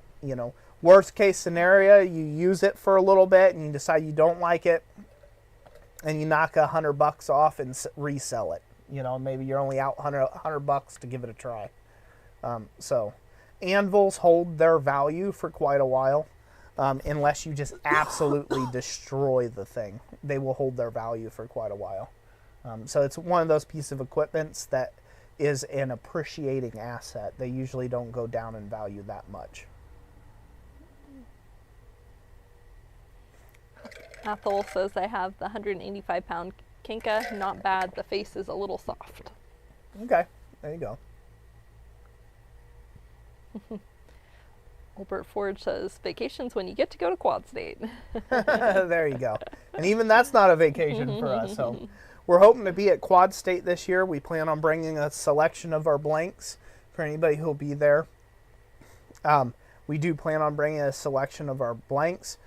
Thomas probably won't be with us this year, so it'll be just Jessica and I, and so whatever we can bring and reasonably do. So we won't have our full catalog of blanks this year, most likely not, but we will still have a good selection there.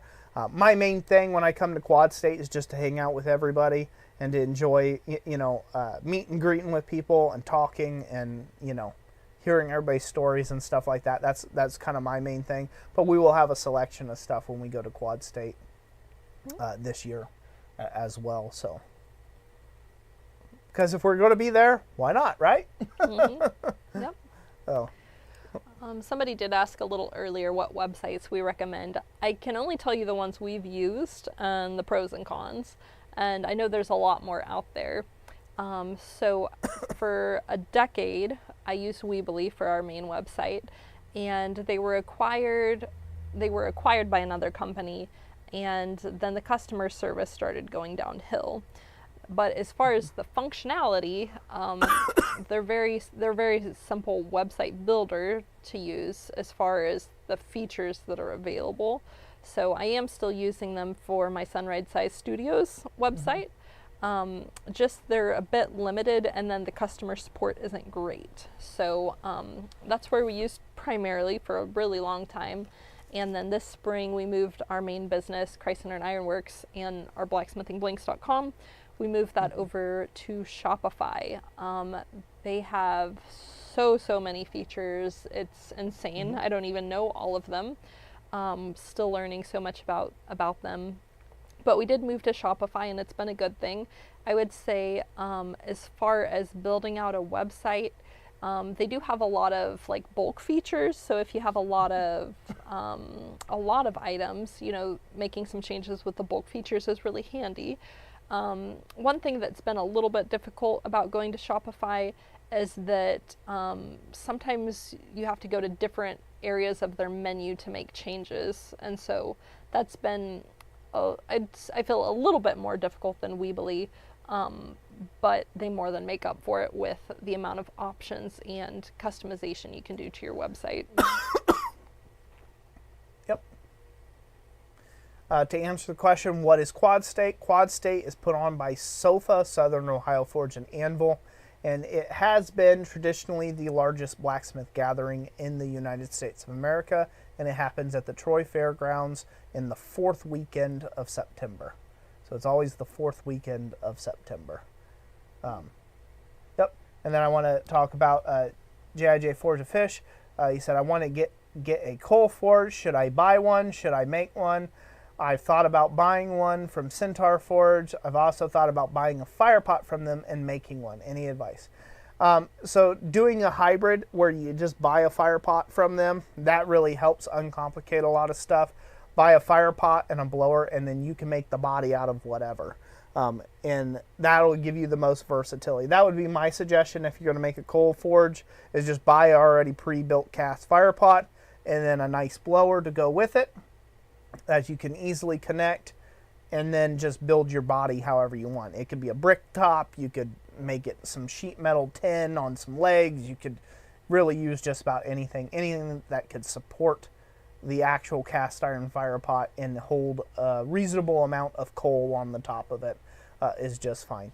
People have made all sorts of forges, and basically that eliminates a lot of your fabrication. I've seen people just stack up concrete blocks, put a plate of tin on top, and set the fire pot in there and run the pipe to their blower, and they're done. It really leaves the most amount of versatility for in the future until you know kind of how you want your thing to be set up. So that would be my suggestion. Hi, Jonathan. Hi, Michael. Oh. Hey, Jonathan. And Michael. Hello to all. First time seeing the inside of our house. Oh, thanks. Yeah. Yeah, we painted September, so this is actually the new and improved version of our house. Yeah. Yep. Yeah, man, we had a ton of great questions. A ton of great questions. Been a lot of great questions. If we have failed to answer somebody's question, if you're talking or you were trying to make a statement, you might have to just repose it in the chat, and we can get back around to it. Try with these streams to give as much helpful information as we can. But with doing that, we're bound to miss some of the comments. So if you had a comment you wanted to have answered and you haven't yet, go ahead and pop it in there. And hi Speargrass, good to see you, brother. Only just woke up. Now, I would like to point out, since Jigj Forge and Fish is talked a lot about blacksmithing tooling and tooling up for stuff, keep in mind that you really need the simplest of things to get started in forging. Don't get too hung up on, do not get hung up on tooling, because tooling is what's going to take and make you a successful blacksmith. Getting items in front of people's eyeballs and getting them sold will make you a successful blacksmith. Spending time at the anvil will make you an experienced smith and will get you better at the craft so you can earn more money. It's kind of like having an apprentice that has nicer tools than a master smith. The apprentice is not worth more because he has nicer tools. The apprentice is still an apprentice until he becomes a master, right? Just like in any trade, right? Like, the nicest of tools doesn't mean you know how to use them. So don't get hung up on that too much.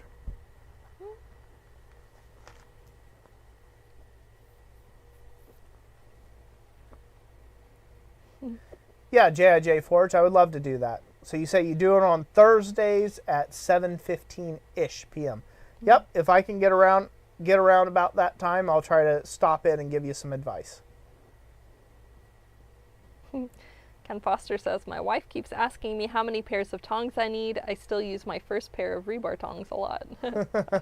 You need a lot of tongs. Yeah, there's no amount of tongs. So, what was somebody's talking about Baroque? Yeah, Bill Will says, what other kinds of Baroque besides French? Speargrass says, English Baroque, Spanish Baroque, less fancy than French Baroque. Yep, there's tons of different types of Baroque. Baroque, just like Gothic architecture, Baroque architecture, Gothic architecture, right? Modern architecture, it's a time period. So it can span for anywhere from 50 to hundreds of years, okay? But it's usually a style. It's styling. It's a multi-generational styling. So it's a period of probably about 100 years, sometimes a little less, sometimes a little bit more. So you have Gothic architecture, you have Baroque architecture, right? You have classical architecture, you have Art Nouveau architecture, you have, in the Art Nouveau scene, it was a very specific thing, right? For a specific period of time. And then everybody catches on like, ooh, this is in vogue, this is in fashion. And they come up with their own versions and variants of that thing, trying to outcompete each other. So, the Fam01, $2. Love you guys. Love you too. Appreciate that. Thanks, Jonathan. Thanks, Jonathan. Ethel says, taking classes is important. I try to take 3 to 4 a year. Yep.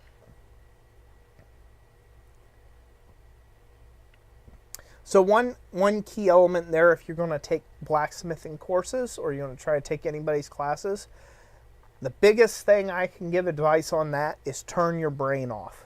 Turn off the ego at the door and just be a sponge. Be a sponge. Pick up everything the person has to say and try it their way. All their way. Don't try to introduce your own.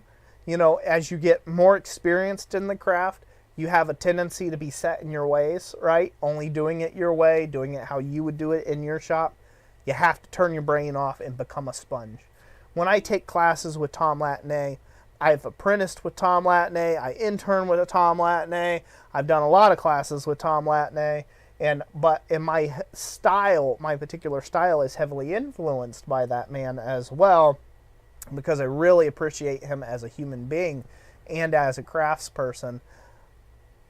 But the way Tom Latney does stuff is not how Roy does stuff in his shop. Not at all. But every time I take one of his classes, that's one of my biggest tricks now, is I just have to turn all this off and just become a sponge. I'm just a learning sponge. And if you could do that with anybody you take a class with, it will cut decades off your learning curve when it comes to projects and things like that. Because once you've achieved a certain level of skill in the world of blacksmithing, a certain level of skill where you've got the fundamentals pretty much mastered at blacksmithing, then all from there on up is just being a sponge, learning more advanced techniques and seeing how you can apply them in your own body of work. So if you take a bunch of classes, remember, just be a sponge. Be a sponge. Turn all the bravado, turn all the ego off at the door, and just be a sponge. So it's very difficult. It's easier to say that than to do that.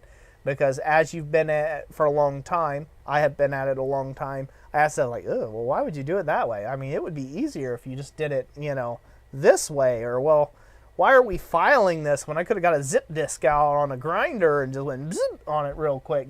There's a reason. Just zip it and, be a sponge. And then you're like, oh, that's why we did that, So, yep. Take care, Eli. Good to have you. Oh. Yeah, one thing we haven't mentioned yet is the book we were going to talk about. Yeah. Do we want to mention that real quick? Yeah, sure. So we have this thing, before you bring it up, I want to talk about. So we have this thing that we're wanting to take a release, since it is craft, since it is like, it is demonstration season. It is the season where most blacksmithing groups and clubs are having like get-togethers, right? And there's a lot of demonstrators out there to learn from, and it kind of ties hand in hand with this conversation that we're having real well. We've decided to take and produce a blacksmithing sketchbook, so like a blacksmith sketchbook. So this way you can notate, journal. So you can journal what the instructor's talking about and have a place to take and sketch some ideas out. And that will be published here very shortly once we get some proofs, some copy proofs and things like that. But we wanted to tease that out on the stream. It's not ready to go yet, but it will be hopefully by our next live stream. By our next live stream, we will have that ready to go, but we wanted to tease that out. And one of the exciting things for me is this has been illustrated by my oldest daughter, Abigail. Abigail, she is hoping to be an illustrator. That's something that she really likes to do. She's very good at art. And so let's just let her work speak for itself. You want to go over that and show that off for her? So this is what the book's going to look like. Why don't you tell a little bit more about it, Jess? Yeah, so this, I guess they won't see my cursor there. But to the right-hand side, the Blacksmith sketchbook, that is the cover. And she's drawn some scroll work in there. And then on the left-hand side, that'll be the back cover, and that's also the scroll work, but inside of that, a picture of a forge. And then they can see it pretty well, yeah. And then the interior here, I'll show you an example of the interior. So on the left-hand side there, you'll have basically the demonstrator information where you can write the date, the demonstrator that was doing the demonstration, what item was being demonstrated, and then you can take notes on it. And then on the right-hand side is a place where you can draw sketches that complement whatever was being demonstrated, and could use a bit of a sketch to go along with it. So so that's what we have been working on. Me and her have been working on this last week to try to get this all put together, and now it's we're getting in the proofs so that we can make sure everything looks correct. And this will have room for it'll have room for 50 different demonstrations. In total, it's 101 pages, so 100 pages plus the cover page. And the illustrations on there, she hand drew also on the individual pages. And so we're really excited about getting this together and getting it out, because I know demonstrations are, a lot of people go to demonstrations and they like to take notes. Thank you, Speargrass. And then I'll mention this other book she just completed too, although you guys aren't really the right market, but I'll show you guys. This is also her first published illustrations and books. She just published her own coloring book called Fantasies and Fairy Tales, a magical coloring book. And so it does have one picture in there that is actually based off of Roy, and it is an elven blacksmith. So it's fun. I don't have, sadly, I don't have a picture of that at the moment where I could show you guys the elven blacksmith. But I just think that it's fun that she took and she made these illustrations and then put them together into a coloring book. and she's had a blast selling them in person to people that she knows, and then also online. So that's been a lot of fun getting to see her work starting to be published. Roger Caldwell says she's quite the little artist. She is. Yeah, she's been working very hard. She was out there. She makes all kinds of stuff for her Etsy store she has too, and she was out the other day and she made like 10 painted pouches, and then she's been making painted notebooks and wall paintings and all kinds of things. Jigj Forge says, community post the picture of the elven blacksmith. I actually plan on using that in a thumbnail coming up for one of Roy's videos. I'm trying to remember the title of it now. It's, are you a one-dimensional blacksmith? So I know technically it's a two-dimensional drawing, but I'm going to go ahead and probably use that in the thumbnail for that. I'm going to use her elven blacksmith picture from on the thumbnail. Yeah. It's out of the coloring book. That'd be cool. Yeah. Yeah. Roy with pointy ears. That's right. Well, awesome, Athel. Thank you for that. He said he'll snag a couple when they come out. Awesome. Awesome. Yeah. So, yeah, that's one thing would be nice to be able to have, that format. Did you show the format of the pages, how that's going to be laid out? Yep. Yeah. Yeah, so I think that's a great... Oop, wrong page. Whoops. There we go. Yeah, so I think that's a great layout, to be able to write down notes, your key points, your notes from the demonstrator, the date, and time, and then also to be able to take and be able to draw out some sketches of, particular processes, just to commit them to memory. And then, of course, you know me, I have to turn everything fancy with scrolls and floral stuff and things like that, That's what inspired the cover. Yep. All the scrolly bits and the gold, of course. Yep. Had to have some gold.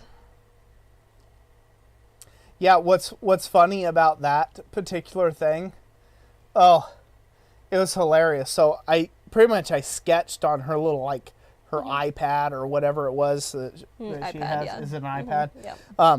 Anyway, so I kind of sketched out rough what I was thinking for a forge and that for the back cover, because they were asking my input on it, and so I drew it out, and then if you could see the difference between my doodling and my daughter's doodling, it's like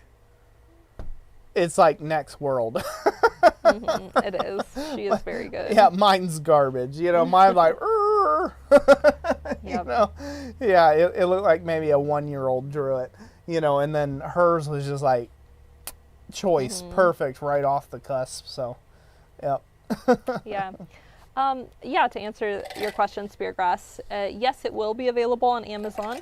We're also going to order in a lot of them also to sell on our website. So that way, because on our website we have free shipping on $25 and more. So that way, if anybody's over buying some blanks and they want to get one, it'll just be in the package together. So, So yeah, through our website and through Amazon also when it's published. Yep. And Jigj Forge and Fishing, he was asking about vices. So the best way to look for old vices, Jigj Forge, is look at antique shops, second-hand stores, flea markets.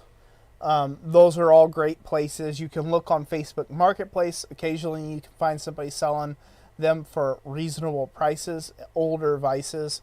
The best way to take and pick one of those up is to pick up one that is missing the bracket in the spring, but still has the screw and screw box and all the rest of the pieces, because you can make the bracket and spring pretty quickly and easily, and you can usually pick those vices up where they're missing a spring and a bracket. You can usually pick them up for $50 to $75 all day long.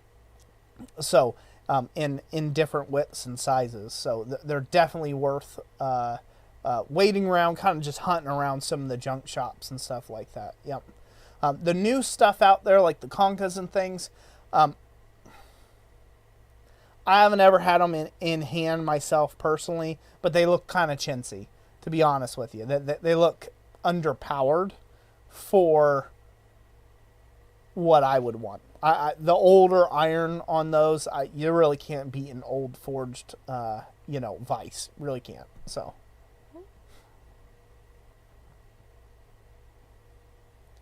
Yep. Yeah, because I've got several post vices in my shop. They're all forged. I will say, for general blacksmithing work, if you're going to do general blacksmithing work, I would say the wider the jaw, the better. So if you can get up to a 6-inch wide jaw or even bigger, and really heavy chunky vise, and I'm talking weighs a couple 100 pounds, will do you a lot better than a small, narrow jaw vise. In my shop, I have a whole range. I have from my very first one that I had, which was a 4-inch wide vise jaw. That was my very first leg vise I ever got gifted. I've got 3-inch wide jaws. I have a 5.5-inch wide jaw. That's the largest one I've got now. I use the little 3-inch wide jaw vise for demonstrations and shows because it only weighs like 70 pounds. So it's a lot easier to walk around with that. Would you get me some more ice water, Lem? My voice is going here. Yeah. Oh. We probably want to wrap up and make some dinner in a little bit. Okay. Yeah, we'll do that here in just a little bit. Yep. Make sure the jaws are, straight on with each other. That helps out. More important than even the jaws, look at the screws. What you don't want on a vise where the screw goes into the screw box, you don't want to see a bunch of taper. So, say this is a screw box that the screw's screwing into, okay? This screw box here, you have your screw here, right? What you don't want to see is a bunch of threads that are tapering towards the screw box. If you have that, someone has stripped that vise out before. And so as you're cranking that in, right, it'll start to click, click, click. It'll start slipping on you, and you won't be able to get a tight fit on that. And so that's pretty much done at that point. So make sure that you have really nice square threads when you're looking for it on your screw, and that the screw box, that it fits nicely. It freely goes in and out of that screw box.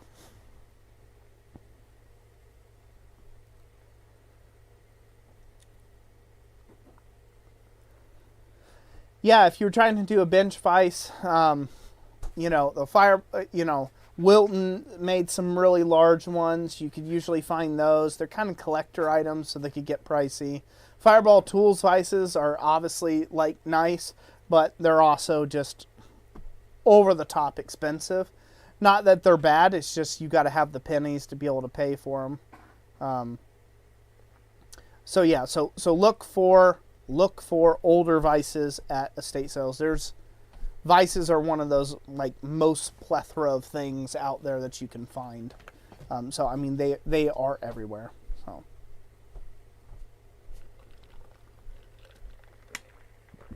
something about it, I guess, anvils. Everybody associates an anvil with an anvil.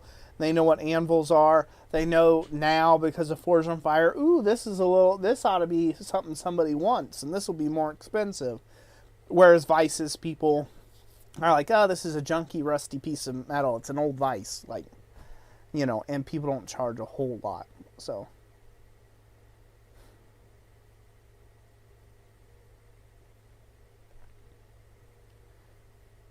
Yep. So that would be my suggestion on vices.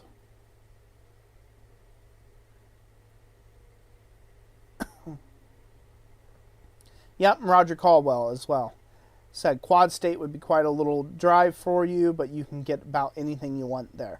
Yep, Quad State has an absolute huge, and when I say huge, I mean huge selection of tools everywhere at Tools Tailgate Sales. So, yep.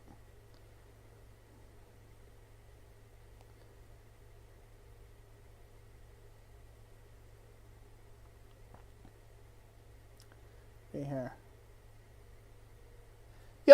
Yep. A lot of vices to be had out there for, $75, $50 if they need some repair or whatever. I will say this. My one vise I have that's a 4-inch jaw vise, that was my very first blacksmithing, real proper blacksmithing vise that I got. That was 17 years ago. I've had it for 17 years and it's still in my shop. So the price of blacksmithing tooling is the price of blacksmithing tooling. If you can't afford that piece of equipment, you can make do until you can. But once you buy that piece of equipment, whatever it may be, the nicest anvil you've been looking at, the nicest vise, the nicest forge, the nicest whatever that you've always been dreaming about, you will most likely have that piece of equipment as long as you don't abuse it for a very long length of time. And so the cost of that piece of equipment goes down relative to how long you've owned it. And obviously, if you start working at doing it as a business and it's no longer a hobby, that will play into things as well. If you're not doing it as a hobby anymore and you're starting to do it as a business, then it just makes business sense to have nice tools to do your job, make your job in your life a little bit easier. And also, it's a bit easier to sell that to the wife or the hubby that, hey, this is a profit-making thing, so I need a nicer tool to do my job.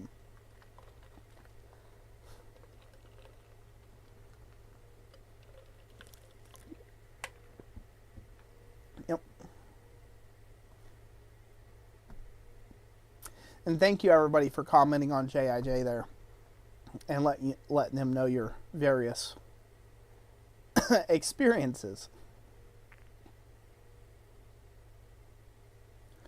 So any other business questions that I can help out with while we are still live here for the next few minutes?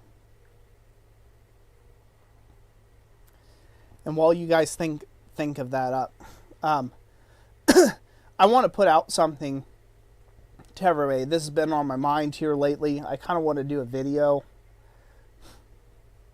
I personally want to do a video on this myself. I would like to do a video on this.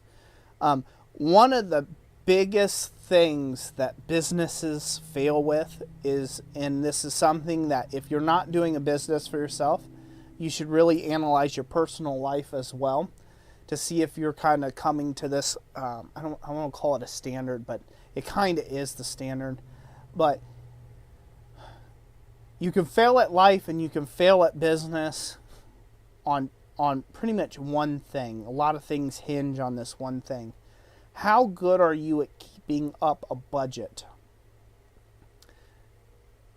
Now, without sounding too preachy, this is kind of a crucial element of blacksmithing, okay?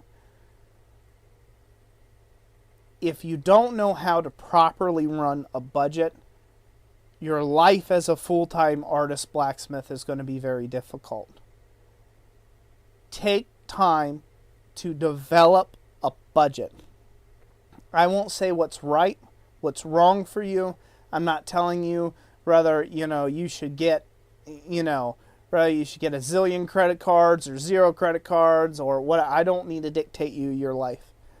But get on a budget, because to run a business is to run a budget. You have got to get really, really good at running a budget. So if your personal life looks like I get paid and I don't know what happens to my money at the end of the week, it seems to all be gone, don't know what I spent it on, don't know where it went to, do not start down the road to trying to think that you'll become successful in blacksmithing as a business. It won't happen. So you have got to get on a budget. And a budget is a very painful and a very exhilarating tool to use at your disposal. It's painful because it will tell you, and this is why most people don't like doing a budget, it will tell you everywhere that you're overspending, and it will tell you how you ain't got no money. Nobody likes to hear that. We all like to have a certain amount of nice things. We all like to live a certain level of life. We all like to have our lifestyle and our creature comforts and things like that. Some things we're willing to give up, other things we are non-negotiable on, and we won't give up even if it meant, sleeping in a shoebox in order to afford the thing we don't want to give up. That's where a budget is terrible to have to take and face down the barrels of. Jess and I have to face down that barrel twice a month. We look at the budget, we calculate stuff, we figure things out. We do occasional top-up meetings, just make sure that we're running good, everything's okay, and all of our finances are paid and whatnot. And it has been that's been one of the most foundational things in us being successful as a business beyond God himself. God blessing us with opportunities. We've been able to take advantage of those opportunities as we've been blessed with them. We are in the right place at the right time on some of them, and other times it's just been pure grit and determination and only have $20 in our bank account at the end of the week. But you've got to get on a budget if you're going to be successful as a blacksmith and in a business. So do that in your personal life first, and you'll see the return, and then you'll create margin to be able to do more with your business life and continue to build that out.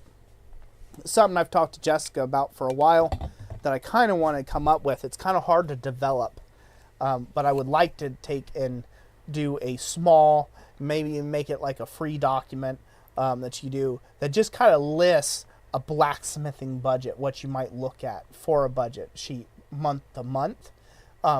Just as a way of helping guys and gals out there, if you're real serious about taking it to the next level of figuring out where to start.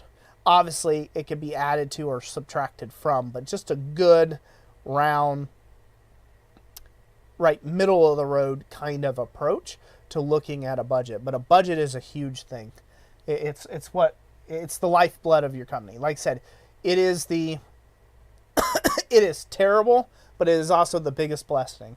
Because when we sit down and have a budget, it's our biggest tool. It's our biggest pry bar, right? It's the biggest tool in our tool chest that we can use to guide how things are going to go in the future. If we didn't know where our money was going, we didn't know what we were overspending on, or that we needed to stop doing, and we wouldn't know of the opportunities that were before us, whether we could even take on those risks to even try out those opportunities.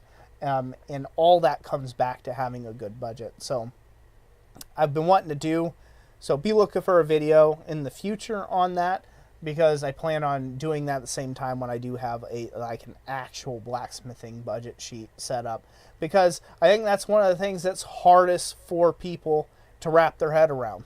Budgeting's not everybody's things. Some people, they're not good with numbers.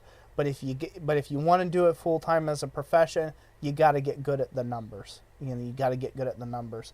It'll help you stray away from bad deals. It'll help you lead you to good deals and better deals to be able to move forward with your business and be very successful.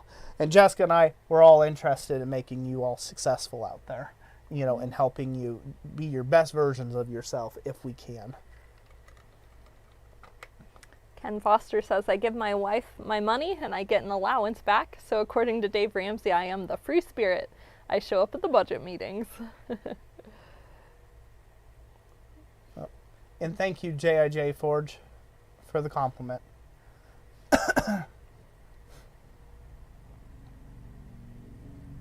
Yep. And Speargrass Forge. Yeah, budgeting sucks, but it is necessary. Just in life. Yep. It pretty much is. And there are months I absolutely dread our budget. I dread having to look at the numbers, because Roy's been a bad boy all month. I have to look at the numbers. I have to be faced with my own stupidity, and overspending, right? I don't want, I don't want to. But it's part of being a grown up, not a child. You have to face it and just do it. And it's been one of those things that's helped us to grow. And like I said, really the biggest thing is to highlight opportunity, doors of opportunity, right? Is if you know where your money's going, you can make your money behave and you can make your money work towards your goals, right? And that's such a huge thing. We live in a culture now, this is going to be me sodding on a little bit of a rant, so if you don't like those, I apologize. This way it goes. I'm not trying to get too preachy, but I'm going to preach for a second. We live in a world where no one takes accountability for themselves. And in that world, everything feels lost and hopeless. And it's not lost. You're not lost. You are not hopeless. You are well within control of your life, and you are the captain of your own ship and your own destiny. You're standing there at the steering wheel. All you got to do is make the choices and bravely go. Bravely go out there into the fray, right? To take and steer that ship through the storm that's ahead of you, if that's what it takes, right? To get to the other side, to get to paradise or whatever, right? However many analogies you want to use here. But you are more than capable, more than qualified to run your own life, regardless of what the media tells you, regardless of what a government tells you, regardless of what your friend or your auntie or your uncle or your dad or your mother or any other baggage you got going on in your life would tell you otherwise. You are 100% in control of your own choices and how you navigate life. You are 100% autonomous. So with that in mind, if you're not where you're at, if you're not where you want to be right now, it's because you haven't taken the courage and the stepped up to the plate and put things in process and in the steps to go to where you want to be. And that's 100% on you. No one is good. No one's taking something from you. No, the market's not saturated with knife makers or with blacksmiths or whatever because of Forge and Fire. That's all a lie. It is not saturated. You have something valuable you can contribute. There are customers waiting for you to put your products online so they can buy them and adorn their households with your particular spin and your particular brand of stuff. And it's up to you to go out there and take the bull by the horns. It's not up for anybody else. So that's going to be my preach on that. I think it's something that's not said enough. And I see that a lot in groups with guys who will discourage people from getting into blacksmithing full-time as a profession. Again, they try to lay out all the negative sides, so this way you don't be a fool and just go jump off onto something thinking you're going to make it big because you were a contestant on Forged in Fire. No, that's not going to get you big, right? But it could be one key pivotal moment that helps move you in the right direction to becoming big in the space and being able to do those things. Stay moving, stay crafty, keep being in charge of your own life, and get on a budget. If you're broke at the end of every week, get on that budget. Why am I broke every week? It may require you to eat nothing all week in order for you to save up an extra $50. Do what it takes. Grow the spine. Put that wrought iron in your backbone and charge into battle boldly and unafraid. Because you've got places to go. Get up off the couch. Go do the thing. Go kill something. Bring it back to the cave. Right? You've got to do that in life. Nothing's given to you. Nothing was given to me. 0 things have been given to me in my life. And so starting from nothing and building to where we are now. And then maybe in 20 years, if God blesses us, we'll have even more prosperity. Again, I don't know. I put my faith in my Creator in that, but I also means I can't just sit here and wait for manna to fall in my lap. I have to go out there and I have to go harvest that stuff and go get it, right? And you have to do that every single day of your life. And that's just what it's about. So if you're young, if you're listening to this right now, this is what you have to hear. It's not TikTok famous. It's not YouTube star famous. It's not the flashy things, right? You're not going to have the flashy cars. You don't deserve anything. Nothing is owed to you. But everything is available to you out there if you will just simply go get it. And that's what you have to do. And you have to step up and go do those things. So I don't know who needs to hear that, but I feel very strongly that somebody needs to hear that word of encouragement. It may sound negative, but it's meant to be encouraging to you. You are in control. You are in control. Your life's not spiraling out of your own hands. You can choose. As I said, You may be broke, put $50 back. You're the same amount of broke either way. What does it matter? Put $100 back. They can only cut your electricity off once. They can't cut it off twice. Right? Like, you know what I mean? Like, the water shut off either way, you know, but you can put it back. And that sounds bad, but that's just what it is. And sometimes you have to force your way ahead, and that's the way it works. Fun story, I'll give this. When I knew I wanted to marry Jessica, I was a young man. So starting at 17 years old, I married Jessica when I was 18. Okay? Against her parents' best wishes. Yeah, I was going to do it on my own. No one's going to shut this little fat preacher. I'm going to do it, and that's just how it is, right? And I was bound, determined that I was going to make a life for us. And I was going to marry this little woman here, you know, 18 years ago, as it were. So at 17 years old, I had a job. I had a pretty decent paying job for a 17-year-old. And I was pretty much living on my own at that point. And I would save back my entire paycheck to go out with her on the weekends. I'd spoil her on the weekends. And I wouldn't eat all week. The only thing I would eat all week was 59-cent bean and cheese burritos out of the Kroger's grocery store section. That's what I had for breakfast, lunch, and dinner. I had 59-cent, 2 of them per meal, 2 bean and cheese burritos for an entire year to save up for a ring to buy this woman right here. Because I didn't have money. I was staying in a one bedroom efficiency. It wasn't even an apartment. It's pretty much a converted hotel is what it was. It was a converted hotel room to long-term apartments. So low income, okay? And what didn't go to paying my bills and taking Jessica out on a date for the weekend, because I was seeing her on the weekends, went straight into buying her a ring. And that was it. And from there, I went out and I ended up leaving my job there. I moved all the way to Ohio. I found a house for rent for cheap. I rebuilt a whole life there for her. I paid for the entire again, 59-cent bean and cheese burritos. Roy ate a bunch of those. It was nasty. I did that for a year plus, to save up for this little woman here and to take and marry her and to be able to afford to pay for all those things. And so I found something I wanted, and I went out there and I got it. And I got it done. Love you, babe. Love you too, sugar. So, yes, it's coming from somebody who didn't have a pot to pee in, right? At the end of the month.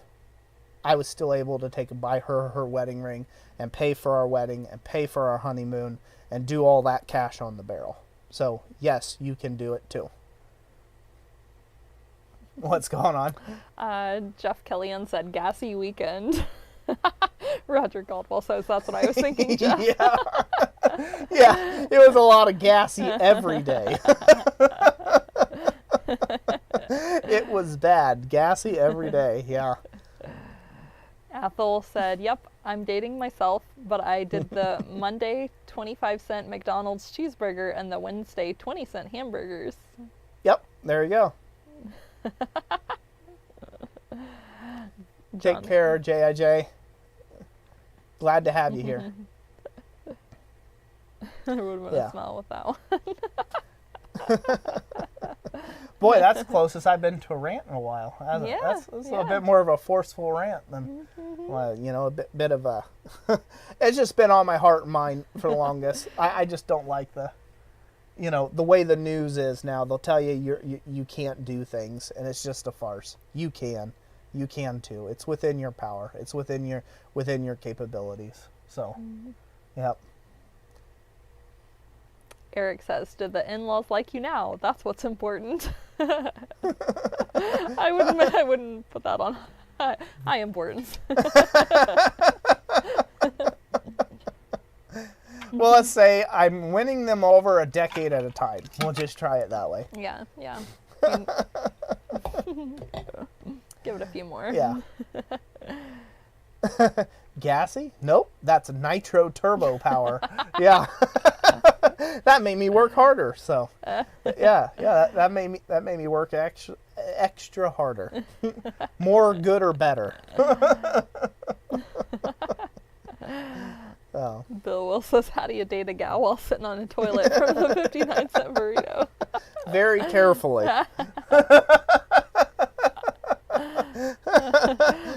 Maybe you fasted the day you were going on a date with me. You keep those dates close to restrooms, my friends. You got to keep it tight.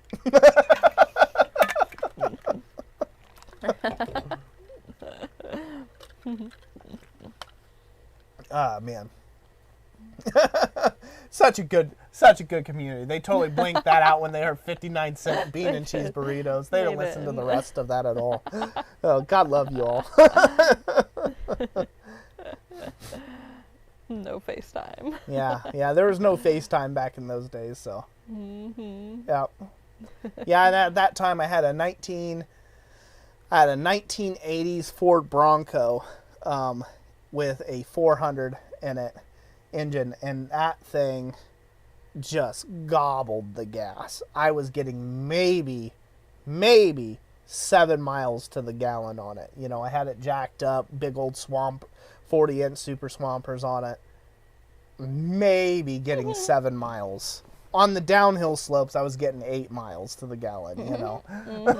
But you lost it to the 6 going up the hill. But yeah, I got 4 miles a gallon going up the hill, you know. So, yeah, so it took that just took most of your money. Took most of my money, yeah. You didn't let on, though. Like, nope. he had a good poker face. He didn't let on that he was eating 59-cent burritos, or he was nope cutting back on all the other ways. Those are ambulance MPG numbers. Yeah. Speargrass. It's why he's so good with money. A tight. Exactly. It's why I'm so good with money. You know, have to manage it. You know, I had to manage it even from way back being a young man. So, you know.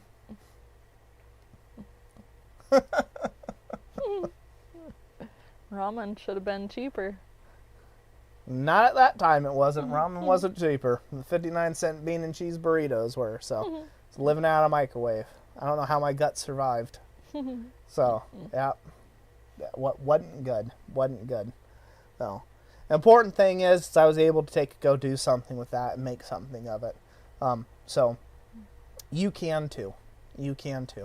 With all the adversity you might be facing you, with all the stuff that might be facing you, you can do it too. You know, if I could do it, you can do it. So, I really hope that'll encourage you all out there. It's something, like I said, been on my mind for a long time, you know, and I like to speak truth, and I like to speak life into people's, you know, into people's hearts and minds. That's the main thing I love to do. So I hope that helps a few of you out. Well, anyways, all right, we're nearly at 8 o'clock, babe. Yeah. All right. So let's start. Yeah, cast iron stomach. Yeah, there you go. So let's do a little recap here at the end. We plan on being at Quad State this year. That is the plan. God willing, we will be at Quad State this year. We will have a small selection of items. It'll be a little smaller selection of items this year than it has been in years past, but there will be a good selection of items for in Quad State. We might even run some sort of special or sale while we are gone. We haven't talked that out thoroughly yet or not. The sketchbook, hopefully will be available by the next time we go live, or our next live stream, which will be next month. So be on the lookout for that. And then hopefully next month's live stream, I can get out in the shop some, and we can do some forging and some things like that. There will be, for those of you who are interested, I did finish editing all of my videos backlog that I've had. So there are going to be some videos that Roy is in his full out onesie there. you know, in my winters, and you might see my breath in them. That's how long ago I filmed the videos. I just finally got around to editing them. So no, it's not that cold up here yet, but we will be there here soon. So you guys should be seeing those out. I'm trying to aim to have at least one video out a week, with about 2 shorts a week out every week. So hopefully 4 videos a month right now as I'm gearing back up. But I've got some good ones in the tank, and I've got a whole bunch of them that I want to take and film. One thing I am proposing to do, and I got to see how my time and my schedule and budget will work out for, I want to start the work on my large stone hearth. I want to make up the great hearth, and I hope to film that process and maybe even use a couple live streams on that. So where we're actually, I might just be doing stonework, building a stone hearth, and we'll get into more details and depths, but I do plan on filming hopefully the time-lapse process that I can then narrate later on of building a stone hearth. Again, time and budget allows, time and budget allows. Right now is the perfect digging weather for it because our ground's real wet around here, and right now the groundwater is low, so that allows us to, that allows me to dig a hole without it filling up with water instantly around here. So I'm hoping to be able to get into that this year. A whole bunch of changes in the shop. A lot of videos probably going forward when I'm starting to make some of those changes might actually be videos around shop improvement. I have strayed away from those in the past just because, well, everybody and their brother has some sort of California code on their brain. And I don't, I'm going to film certain parts, but I'm not going to, tell everybody how I'm doing it and whatever. Follow your own local codes and your own fire stuff and your own safety. I know how to install mine where stuff will be safe. Follow your own codes and your own regulations. Michigan is a lot different than California or New York City. So, for codes and what you can and cannot do. So, but you guys will probably see some build videos, because if I get into doing that stone hearth and I get into some of the other stuff like installing a wood stove over in the metal shop so I can save on some of the heating bills over the winter, there's going to be some videos on some of the shop improvement type stuff, and hopefully that can be good for some of you all out there, and you'll find that handy. We don't have any sales or anything else going on right now. But once we do have that Blacksmith sketchbook all bought in and all that's good, like I said, probably by the end of next month there, or by the middle of next month when we do our live stream, you guys that should be listed on the website hopefully right around the same time. So you guys can just add that to an order if you are in fact buying anything from us at our blacksmithingblanks.com website. And we greatly appreciate your support there. Let's see, or anything else, Jess? Any other news that you could think of there that I'm missing? No, I think you got it all covered, hon. Okay, I think I got it all covered. So I'm really excited about the upcoming months. I'm really, as fall dawns upon us and we start getting in that winter, Christmas season, which I haven't took the lights down in the shop, by the way. So they're staying. So they're going to be in all the videos this year. So it'll be a land of perpetual Christmas. I'm really looking forward to putting in more and more time into the video editing side and putting out some more great content, a lot of tutorial videos. There are a bunch of tutorial videos that are about to come out that are long form content. So they are some long watches. One of them I think is an hour and 14 minutes. One of them is 45 minutes. And the other one's like 32 minutes or so that are like long form educational content. I want to bring a lot more of that back to the channel as well.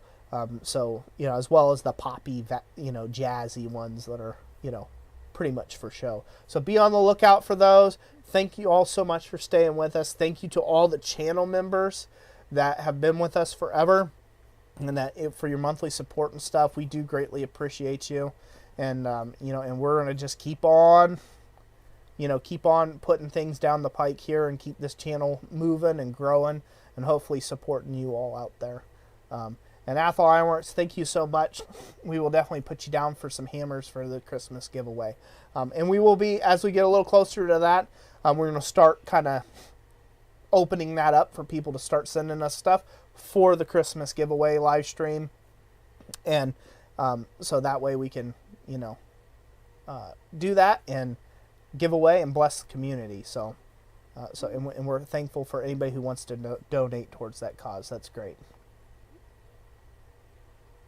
Roger Caldwell says, I'm having cataract surgery the next 2 weeks, so I'll be down for a month, but we'll buy some stuff at or before Quad State. Okay, awesome. Awesome, Roger. Greatly appreciate you, and we'll be praying for you on your cataract surgery.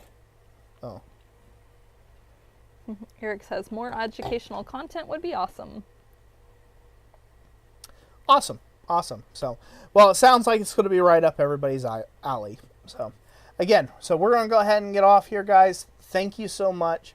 God bless each and every last one of you. Some great things will be coming to the channel. I hope you guys will go out there and go start living the life you guys want to live out there.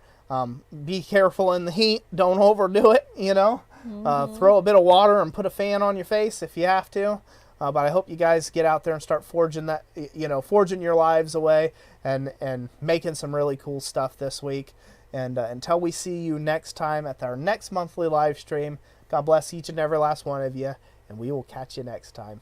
So take care all. So be safe.